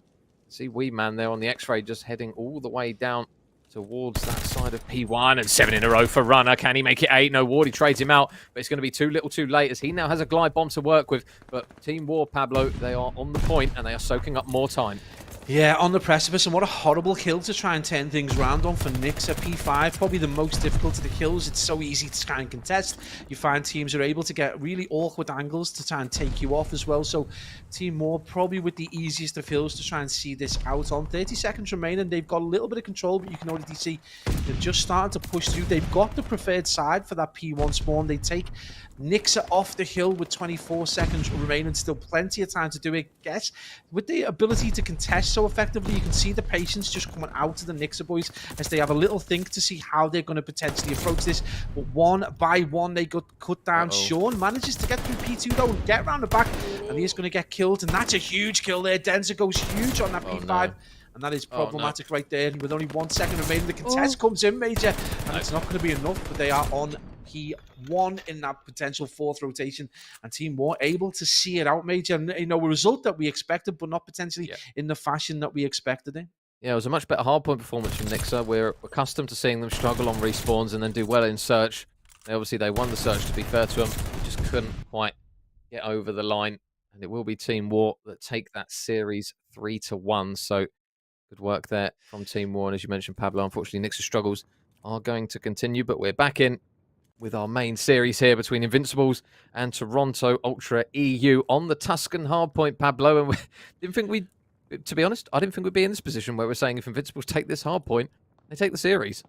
I don't know. I mean, we talked about it at the start, and we felt that their S&D is solid. We know the Gavutu control is really strong. So I always felt that if they could potentially take both those maps, that we'd be at this position. The question really is, are they going to be able to do anything in this hardpoint to put these guys under pressure? And I'd be surprised if they do it. But Major, they've started awesomely with a 3-4. Make that a 4-kill feed for the boys from Invincibles as they take P1 from that more awkward side as well, and put the boys in purple under the cosh almost immediately. Grad manages to get a kill despite that slide cancel coming out of Furious Klaus. Steve-O is going to be there for the trade, and that's a nice early lead. And you can see Steve Vortex already trying to cause problems for Niall. What was that? 4-0 on a 4 streak, finally taken down. They've given themselves a 23-second lead, Major, going into the latter part of P1. Oh, and I tell you what, they're not giving up any second of scrap time so far. You can already see on your mini-map, number 7, Niall, is going to have an engagement up against Furious, his old teammate. Is Furious going to check this corner here? He's going to get stunned. He will take down Joey. Surely his teammate going to be here for the stun. The trade, sorry, the pistol's out. Furious, there you go. We'll mop him up. They've got to be careful of Steve-O, though. How many times have we seen him run a lane on Tuscan where he gets such good timing and he's able to make the play? Nelson, though, shuts him down. Grad is going to drop Furious. They're falling by the wayside, but it's going to be replied with 2 kills from the boys of Ultra Academy EU, so they will punch their way in towards the hill. Joey going to start soaking up some time, maybe. No, he's actually just going to fly over the top rope, gets taken down, and now Team Invincibles going to look to try and maybe get some time themselves. Yeah, really nice play so far from the team in green. They've managed to get solid time. They've retained contest as well. They've managed to get back onto the hill. And right now, Ultra Academy EU cannot set foot on a kill at all. And with 17 seconds remaining, they're going to have to start to consider maybe potentially chalking this and getting set up for P3. And you can already see Gizmo, with all that experience, he's going to plonk himself right at the back. And any green arrows coming his way, potentially going to get cut down. But what a performance so far, Major, as we head. We're still in the first rotation, and there is a full 70-second lead for Team Invincibles. I mean, you couldn't ask for a more perfect start here. They are putting everyone, probably, and their doubts to the side as they look absolutely incredible so far in this one. But now, Ultra, this is the best position they've been in pretty much for the whole 4 rotations so far that we've seen on the first 3. Sorry, that's beautiful. And a Grad can take down one. Beans will be there for the trade. They've got the issue though that Joey is locked out the back. He's going to start pushing out a couple of lanes though. Down towards long he will go, so he's going to start commanding this left side of the map, and it's going to be down to the boys of Invincibles to try and get their way in. You can still see though that Joey is going to be really awkward to shift in. Nolson's going to experience that firsthand. Grad might be the same outcome as well, and 5 in a row for Mr. Joey Gizmo as he starts to get heated up, and his team going to get a lot of time to show for it. Pablo, 40 seconds, pretty much a perfect hold over towards that P3. They couldn't have asked for a better hill. Yeah, I'm almost certain Team Invincibles didn't get 1 second on that hill despite the presence and the push, and you can see they had plenty of time to consider chalking that hill, and as they get to the church, they've got a really good opportunity to get set up, but it's going to be Beans who's going to be breaking on through, and Gizmo, that is not a play you want to get in, and that is a hell of a shot, as Steve-O and Beans manage to team up to clear out this church. It's going to be left up by 18 Grad to try and get an angle, and again, this is going to be a big push, but who's waiting out towards the side? The S&D god that is Furious Klaus right now. Struggle bus material 4 and 11, along with Steve Vortex, who's on 3 and 11. A lot of work still for them to do, but Major, they brought this back from a 70-second deficit to a 40-second deficit in the middle of one hill. Awesome plays from Toronto Ultra EU, and largely on the back of Beans and Joey Gizmo right there. But regardless of what they try and do, Major, there seems to be a response almost immediately from Team Invincibles, who are not letting the pressure, and more importantly, Major, Nolson on a 10 and 8 with 59 seconds in the hill. Yeah, this is going to be a really important hill actually for Ultra. It's only the first set of rotations. But now, still a cushion. Obviously, we know how difficult this hill is to stay alive on. Furious is going to get slapped again with another nade, so he's going to try and stay alive while his teammates fly out for him. 3 in a row. Can he make it 4? No, Nolson with a big 2-piece. The trade, though, will come through. None other than Stevie Vortex. He will get himself tucked up in towards the corner. Grad, though, just checking it. And look at the flank, Pablo. There's only 30 seconds left on this hill, but it looks as though number 7, Nard, is already prioritizing a long pinch to get maybe ready for that P1. Yeah, you can see this pinch between 8 and 7. It's going to be Nile and Grad just trying to get that across, but the angle not there for them. And boys from Ultra EU read that perfectly. And there is a bit of a butcher kind of like situation over towards Tiles as an entire team in green get bodied. And not only that, they're going to chalk that hill and get straight over to P1, where the boys in purple are already set up and Beans is already putting them to the sword. And what was a 70-second lead is now a 1-second deficit, as Ultra Academy U, we say it time and time again, Major, but they just put it into 5th and just apply the throttle, and they just seem unstoppable at times. Yeah, it's like a 2-layered cake at the moment, Ultra Academy. You've got Beans and Joey that are doing really, really well, and then Steve-O and Furious who are struggling. However, saying that though, look at the combined streak now, 13 between the boys of Ultra, and this is what we started to think about might be the concern here for Team Invincibles when you got Beans on a 5, Steve-O on a 4, Beans is now on a 6, and Joey's joining the party now. It is absolutely brutal. It's 16 in a row without even a single kill on the board from Team Invincibles, and now there's a position potentially, I don't want to say it just yet, maybe, where 3 players can maybe get glide bombs here for Ultra. So if they try and bait and switch correctly here, there's another one for Steve-O. He's out on 5, he's out on 6. Oh my god. Invincibles, hello? Controllers, pick them up, boys. This is getting brutal. Well, I think they've let go of them invincible cloaks because they are getting bodied right now. We've got Beans, got the glide, and Steve-O won off the glide. We've got Gizmo finally taken off. I'm sure Steve-O is going to appreciate getting that. I mean, Beans hasn't been touched. That's, we've got to be looking at 4.5 kill feeds where there wasn't a response. Finally, Beans gets dealt with by Grad, and we start to see that kill feed go the way of Team Invincibles. But what was a 70-second lead has come down to a 50-second deficit, and right now the boys from Team Invincibles just fell off completely. A massive drop off in terms of quality. That is going to come in, that glide's going to come in straight onto Nelson's head from Beans. 162 to 123 is a position we did not see ourselves in as we head into the middle of this second rotation, and Steve-O looking to try and add to his tally. Windy's shots are going to cost him his life as Rappy manages to take him down. Again, we can't write Team Invincibles off yet, but the movement coming out to Klaus doesn't check his corner though, and Grad's going to get a pretty easy kill. They're going to get the remainder of this time, but it is going to be the boys from, again, mates, though, you've got to ask the question, if you're going to go and choke the hill, you've got to get set up, and looks like they've looked to try and get some mid-map kind of coverage, own that kind of middle geography and get set up, and this could almost be a mirror image of the previous rotation. They've got to go big though, Major, otherwise they're going to be going to a 2-all.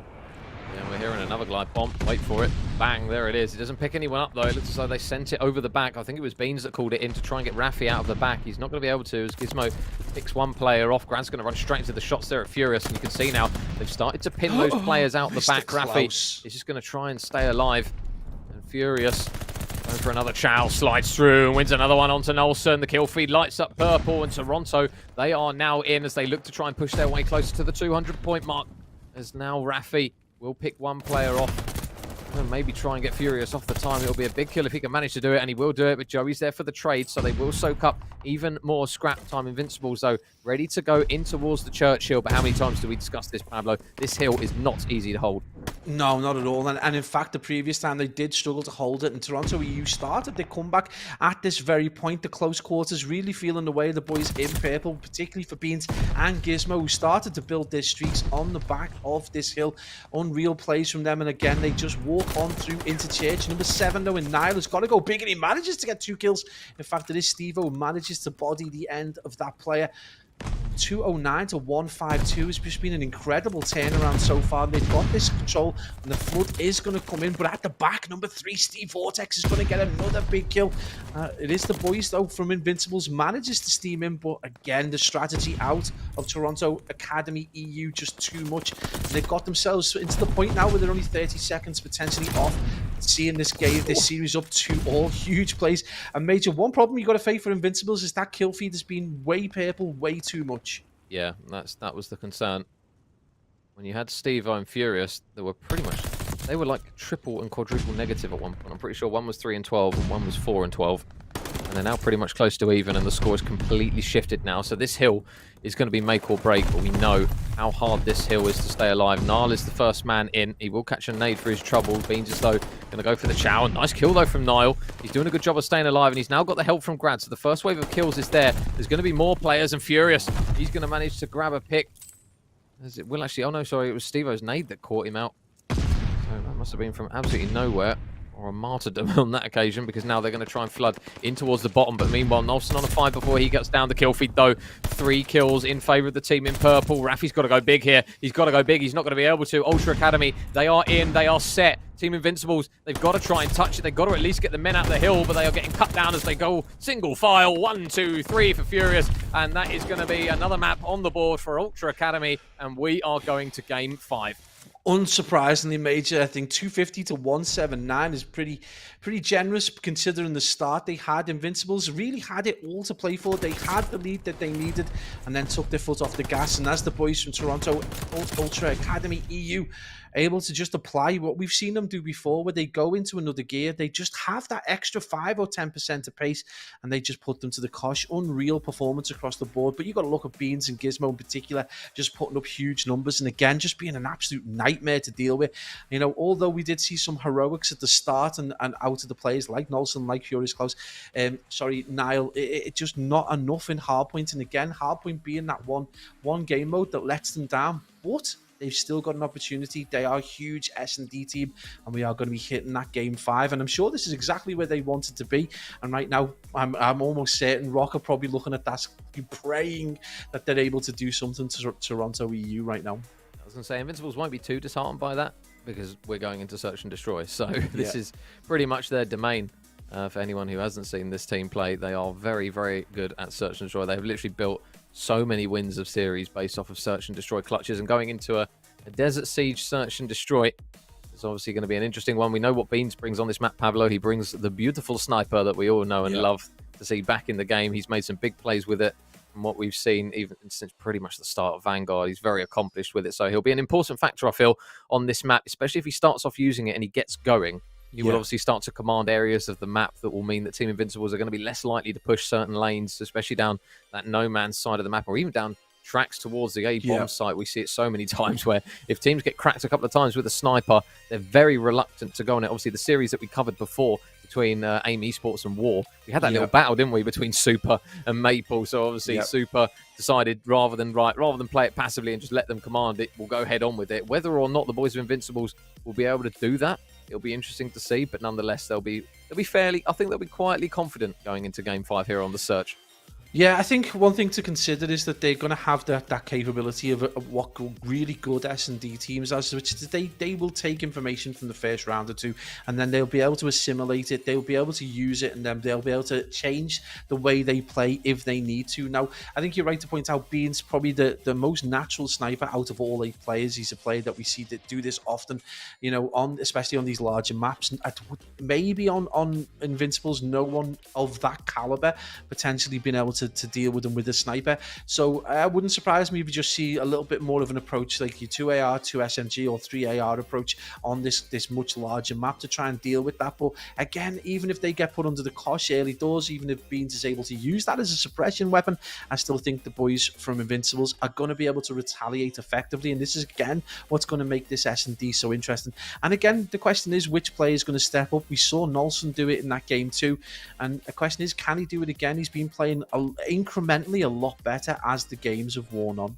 Yeah, so Desert Siege Search and Destroy is going to be what separates these two teams. And as you mentioned, Pablo, important map here for both respective teams. If Team Invincibles win this, they go tied with wins and losses against Ultra. And again, they put the pressure on them. They've had a couple of elites now, this roster, where they look good up to a certain point, and then it gets a little bit questionable towards the end of it. Obviously, last time they managed to sneak through again, just about, but now they're in a position where they've got an opportunity to go 5-1 here, Ultra, and I think if they do it, I think it'll be an important turning point for this team. Obviously, with the addition of Joey to the roster, slightly different from when they had Harry on it.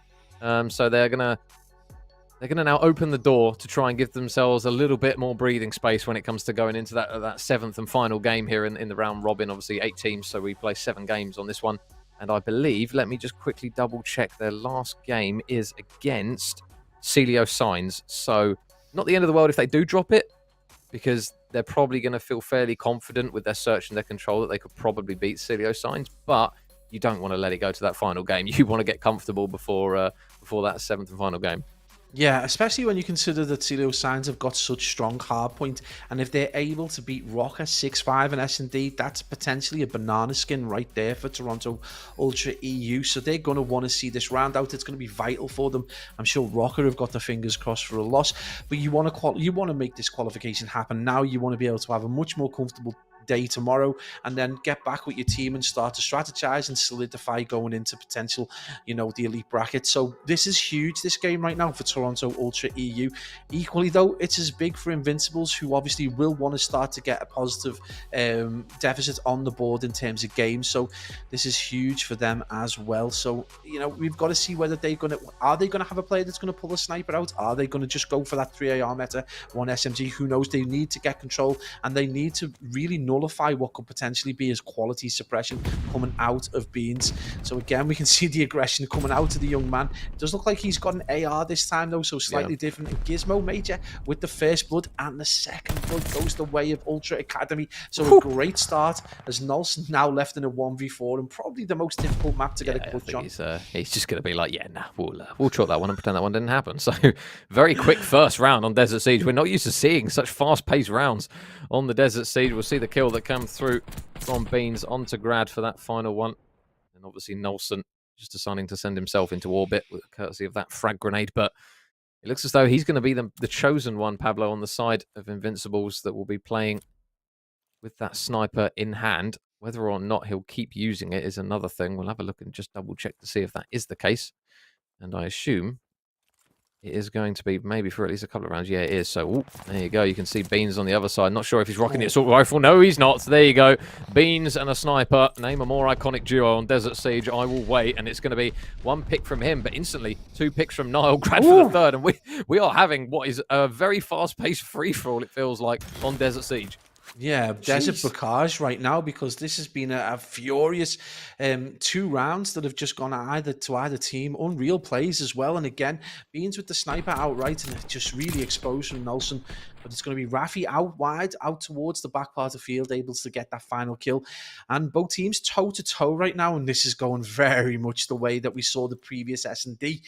And right now, Beans with the 2 and 1, and Nosil yet to get off the board, but it is the one player we would suggest to stay and watch, because he went absolutely huge in the previous S&D. But again, is Desert Siege that horrific map sometimes to play on, where you can just find yourself lost, and especially if you've been that player that's been tasked with going out wide and trying to get those long-range kills. But it is going to be Rafi, takes down Steve Vortex, not the most comfortable S&D player in the world, and it's going to give advantage major to the boys from Team Invincibles. 3v4 at the 1 minute just about mark. Furious spots Grad. But Grad shoots him there straight through. I would call it a wall. It's a very, very hollow one. And Gizmo's going to take Rafi down. There's another pick for Beans as well. And now Grad in a position where he needs to clutch up for his boys. 1 versus 2. Got to go through Both Beans and Gizmo. He is, however, defending, so if he can get his timing right, he might be able to clear the man off the bomb and maybe get away with his life, and he does spot Gizmo. Oh, man. I don't think he anticipates that Gizmo's just going to double back, and he manages to shoot him, and it's going to be another round on the board for the boys in purple. Yeah, I think the players saw him just as he crossed. I think the information's just being passed along, and Gizmo able to get a pretty easy kill in the end and add to his tally on S&D. It's going to give Toronto Ultra EU the lead 2-1. But again, this has been swinging back and forth. Nolson yet to get off the blocks. Steve Vortex again as well, the two most experienced players in these two teams, yet to get a kill, but being 4-1, major unreal plays from the young man. And again, just stamping his authority in this game so far. He pointed that out at the start. He's been one of the most consistent performers at the highest level of challenges now for what seems like forever. And he's just carrying that on through. And right now, dragging Ultra Academy into this early lead. Again, no one with the first blood. The aggression does seem to be tempered somewhat. So a big fight about to go down. Grad with some wind. He's not able to get the kill, and the player is going to play his life. As we get that sub 1 minute mark, it is going to be Niall still with bomb, and it is planted at B. Yeah, so 38 seconds on the clock here. Got to be quick. Rafi's been spotted. Furious grabs one. Gizmo grabs one as well. 2 now apiece. Whoa, Grad just trying to stay alive. He can't do it, and now Nolson gonna have to go big here. Gizmo's on the defuse already. They're not messing around. If he can get him off the bomb and get away, he does exactly that, and he manages just to worm away. Next gunfight, can he win it? No, Furious mops him up, and it's going to be another round on the board for the boys of Toronto. They're going to push the cushion out just by 2 rounds now, starting to get a little bit of momentum in this one. Pablo and Beans, another big contributor once again.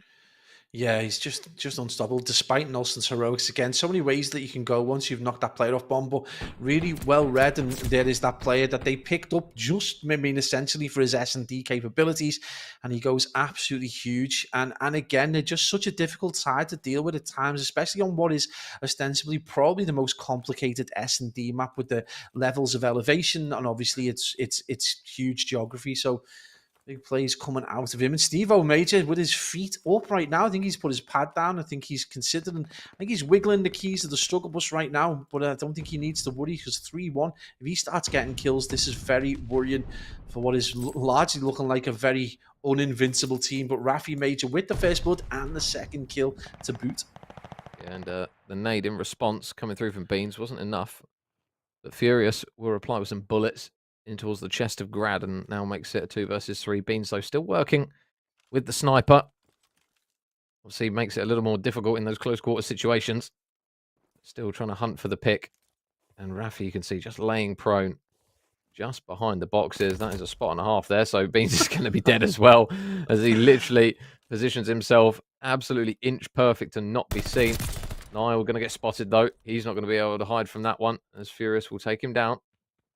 And still now got to go through both Rafi and Nolson to clutch up in this round. You can see they are spread. One over towards that back tower, the other one over towards that back gun. And he will spot Rafi. Is he going to try and get the bomb down here? It's not going to be easy. And I think Nolson has got an idea that he's going to try and stick this bomb. He will spot Rafi. But Rafi spots him back, and the bullets collide straight with his face. And it's going to be a round on the board for the Invincibles, 3-2. Wow, he threaded the needle there with those shots. MP40 as well. I honestly wish I could shoot like that once a day. Would be nice, but yeah, threads the needle straight away through the arches, and he's going to give that a much needed win as well for the Invincibles, who are going to get this back to 1 round deficit. And now this is where you've got to start asking the question. It was kind of funny at 3-1, but 0-4 for Steve Vortex at 3-2. You got to start thinking he needs to contribute, otherwise this game could start to run away. Particularly when you consider Nolson's managed to get one on the board, and he's the kind of player who can go off in S&D. Now, Niall still has bomb in hand, and his teammate Greg gets the first blood, and Nolson with the sniper. He's still persisting with it, and it's only going to be his second pick, but it's a big one onto Gizmo. Now to put his team with a 2-man advantage. This next pick has to be purple, you feel Furious. If anyone's going to do it, it's going to be him. Pistol out. Can he manage to break the legs of Grad? No, Grad has absolutely none of it, and now Beans is the last man up. 1 versus 3 required. And I think he just dropped a pistol for a pistol, unless I am mistaken. Maybe it was a better pistol, who knows? We'll have to see, but I think, yeah, he's just going to be like, see you later, boys. 360. Yep. Very fashionable and very eloquent from Beans as he dives in towards the desert of Desert Siege. An elegant suicide at the end to make it 3-all for the boys, for the Invincibles, who just had 2 really awesome back-to-back rounds. To just, again, we talked about their ability to read situation over a few rounds and then be able to counter quite effectively, and that's exactly what we've just seen. Right now, Steve Vortex ominously close to that dreaded 0-7, 0-5 right now. Expect him. He's passed the bomb duties over to Senior Owens, who's 5-4 right now, and Nolson with the sniper decided to take up a much less exposed position than he has previously, and not able to get sight on anyone just yet. Has he seen that? He's a little slow at taking the opportunity. He is going to nade over to try and push that player out, but again, not able to get the pick, and again, he's just not going to be able to do it. He's going to get tagged up. Nolson finally gets the kill on Beans and Major. That is a huge kill, and it's 2v3. Yeah. Again, another position. Steve-O's finally on the board. Him and Joey are going to have to work some magic once again. He will just mantle up to the top here. Will he manage to get this man off behind the bomb? Oh, my goodness. Oh, he's right there. He's right behind him. Oh, has he got some god timing? No, Rafi's going to take him down. Gizmo knows where at least one is. He's just waiting for Rafi to chow. He's going to put some bullets in his back. But he won't get the kill. You can see Niall just covering his footsteps just in case Gizmo did chow through that lane. He's not going to, though. He's going to reposition. And again, he might be in a position where he gets some good timing off the top. No, he's going to get shot in the back. He's going to get spotted. And Invincibles put another round on the board. We talk about the waft, Pablo, slowly starting to edge its way in. But I'll tell you what, the Invincibles slowly edging their way out of this map 5 and into a win. This doesn't seem like a coincidence. This is a very deliberate kind of play and strategy by the Invincibles. They look in control right now. Despite losing a handful of players at the start of that round, they at no point looked like they were going to lose that round whatsoever. And in fact, look like they're in the driving seat. Every player starting to really contribute. Nolson getting a handful of kills. Finally, we see Steve Vortex off the mark. And again, Niall is going to have bombs. So I think this first blood's going to be all important. And it's going to be Steve Vortex who gets the first blood, but he's immediately traded by Rafi. It's going to be huge from Furious again. Glide bomb straight onto the head of Beans as Rafi manages to get that pick. And Major, it's going to be 2v2 as we hit the 1 minute mark, and this could go either way, and it's superbly important right now for Toronto EU and their aspirations of winning this game. Yeah, this is a really big round here. We know Toronto can clutch up, but they're going to have to work something very magical if they can. Oh my goodness. Klaus, Mr. Furious, just playing with fire a little bit there. Gets a lot of information though. And he's just going to get in towards the bomb site here. If he can tuck himself away in a corner, there's going to be one player surely. There's Grad. There's one. There is a man, Nolson, just above him. If Nolson hits the trade quickly, he might be able to make the play, but Gizmo punishes him for missing even just a couple of bullets. And the boys of Toronto Ultra EU, they are down. They're not out. We're back to tied again, and that round 11 is looking very feasible now. Man, they are literally the margins that you're playing with when you get into a gunfight with Joey Gizmo. When you get into a gunfight with Gizmo, they are the margins right there. Like, you cannot afford to get a lower limb shot or miss a shot at all, because he is going to punish you. And despite the best efforts of Nolson, that's going to be 4-all. Toronto EU slap back. It is starting to get that whiff though, Major, and again, Gizmo going to set himself up with a solid point on this arch. Steve Vortex again with the first blood, and this is what you don't want if you're Invincibles, is Steve Vortex starting to get really big kills at the start. Joe Gizmo with the support there, 7-5. It's going to be a 2v3 though. We do see Niall slap back as he drops Beans once more, who's fell almost immediately in the last 2 or 3 rounds. Big moment for Nolson though, Major, you would feel. 3-6 right now. He needs to deal with that, but Gizmo is going to drop Niall. Nolson, if he gets down this lane quick enough, he might be able to catch one man out trying to retreat, and he goes over the top. Furious is going to be over there. He won't tag anyone up with an aid. He might get eyes on Furious. Oh, he does. He now makes it a 1 versus 1. Nolson with a huge moment. Now he's up against Steve-O. Is he going to check the right corner? He is. Pistols out. Steve-O comes through and wins it though. And Toronto Ultra EU, they are now 1 round away. You see, that's the problem right there. Like, he's going to look back on that and think, Should I get into a close quarter confrontation with Steve Vortex, probably one of the best MP40 players in the world, and he's only got the handgun and the sniper? Probably better to try and keep it at a distance, get a bit of information. But again, he needs to get that bomb defused. So huge plays right there. Steve Vortex plays that perfectly, and from the position of being 0-6, I think, or 0-5, he's now 5-7, and he's got some enormous kills, including 2 vital first bloods. There's going to be Nile with bomb again, and you got to look to this again. Rafi going huge, 10-5, Major. That's kind of passed us both by a little bit, just this performance coming out of Rafi. Yeah. But it is 5-4, and this is a huge map for Invincibles right now. Now, standoff again that we're so used to seeing on Desert Siege. Joey is just going to be watching that long lane down over the A bomb site. Beans, meanwhile, on the other side is not going to have anyone nearby. There's now Nile with bomb in hand, still waiting for the right time to move. No one on the map is budging. You guys can see it, but trust me when I say it's only now that Nile is actually going to try and make a move and edge his way up to the site. Grad, can he spot Gizmo through that tiny, tiny angle? Again, more shots exchanged. No first blood just yet. 30 seconds left. Nile has managed to get himself up towards the bomb site, though. And bomb goes down, so now it's going to be on Toronto to make the play. Beans, though, opens it up with a big nade. Now a 3 versus 4 Invincibles. This next pick needs to be theirs, and it's going to be courtesy of Nolson once again. It's getting messy. You can see Steve-O exchanging a few bullets. Beans now with the snipers going to crack Grad off. And now number 4 on the minimap. Furious gets caught out. So now 2 versus 2. 25 seconds left on the clock. Invincibles. They've got to make the play. Can they make the play? Beans missed the sniper shot. The pistol comes out, though, and he will take Rafi down. So now 1 versus 1. Pistol, sniper. Who's going to come out on top? It's sniper versus sniper here. 14 seconds left. Beans is going for the chow. Nolson has absolutely none of it. And we get the whiff. The whiff comes through once again. It is round 11, game 5. Major, I'm going to say congratulations on casting that round. It was incredible right there. Back and forth. The players on top of each other. There was Steve defusing the bomb while there was all kinds going on. He finally gets dealt with. It's the 1v1 between the 2 snipers. And it is indeed Invincibles. You take it to the round 11. We are right to the wire in this series. Oh, we couldn't go any further at all. Nolson 8-7 from the position he was in. Steve-O 5-8 from the position he was in. Unreal plays. Major 1 minute 20 on the clock, and Grad gets the first blood. Oh my goodness, the nades pinpoint. It will be as well from Beans. Can he spot someone? Steve-O has got up towards the site.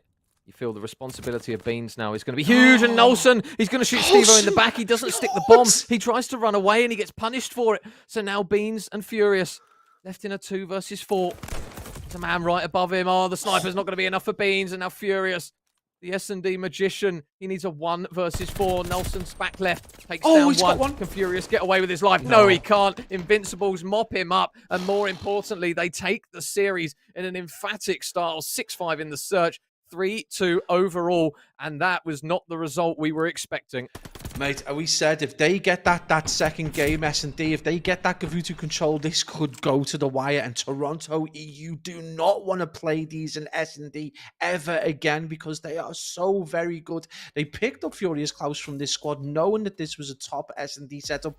But my word, they've went and proved it. And you've got to ask the question. We've talked about great pickups, across the board from, Journey going over to the boys, from AIM, from obviously Gizmo getting picked up thing. But you've got to ask the question, Nolson has basically S&D'd his way to a win right there. Awesome performance from the veteran. Awesome performance from Invincibles. And I guess Rocket are probably one of the teams there rubbing their hands at the defeat there for Toronto Ultra EU Academy. Yeah, so that is going to be it from EU for games 5 and 6 on day 3. So a huge shout out to all the teams who took part. I'll tell you what, when it comes to those round 11s, you've got to have a heart of gold on the heart still, really, for some of those moments, because they get a little bit edgy at times, those, but it's always interesting for us to watch and cast them. I hope you guys have enjoyed the games just as much as we have. We still have NA games that will be going on later this evening, and I believe it is the handsome duo of Seymour and Cruisin who will be bringing you guys that action there. But that is going to be it from EU, from myself and Pablo. A huge shout out to everyone who's tuned into the stream. We'll be back, though, sooner rather than later for NA. But thank you again, guys, for tuning in, and we will see you on the next side.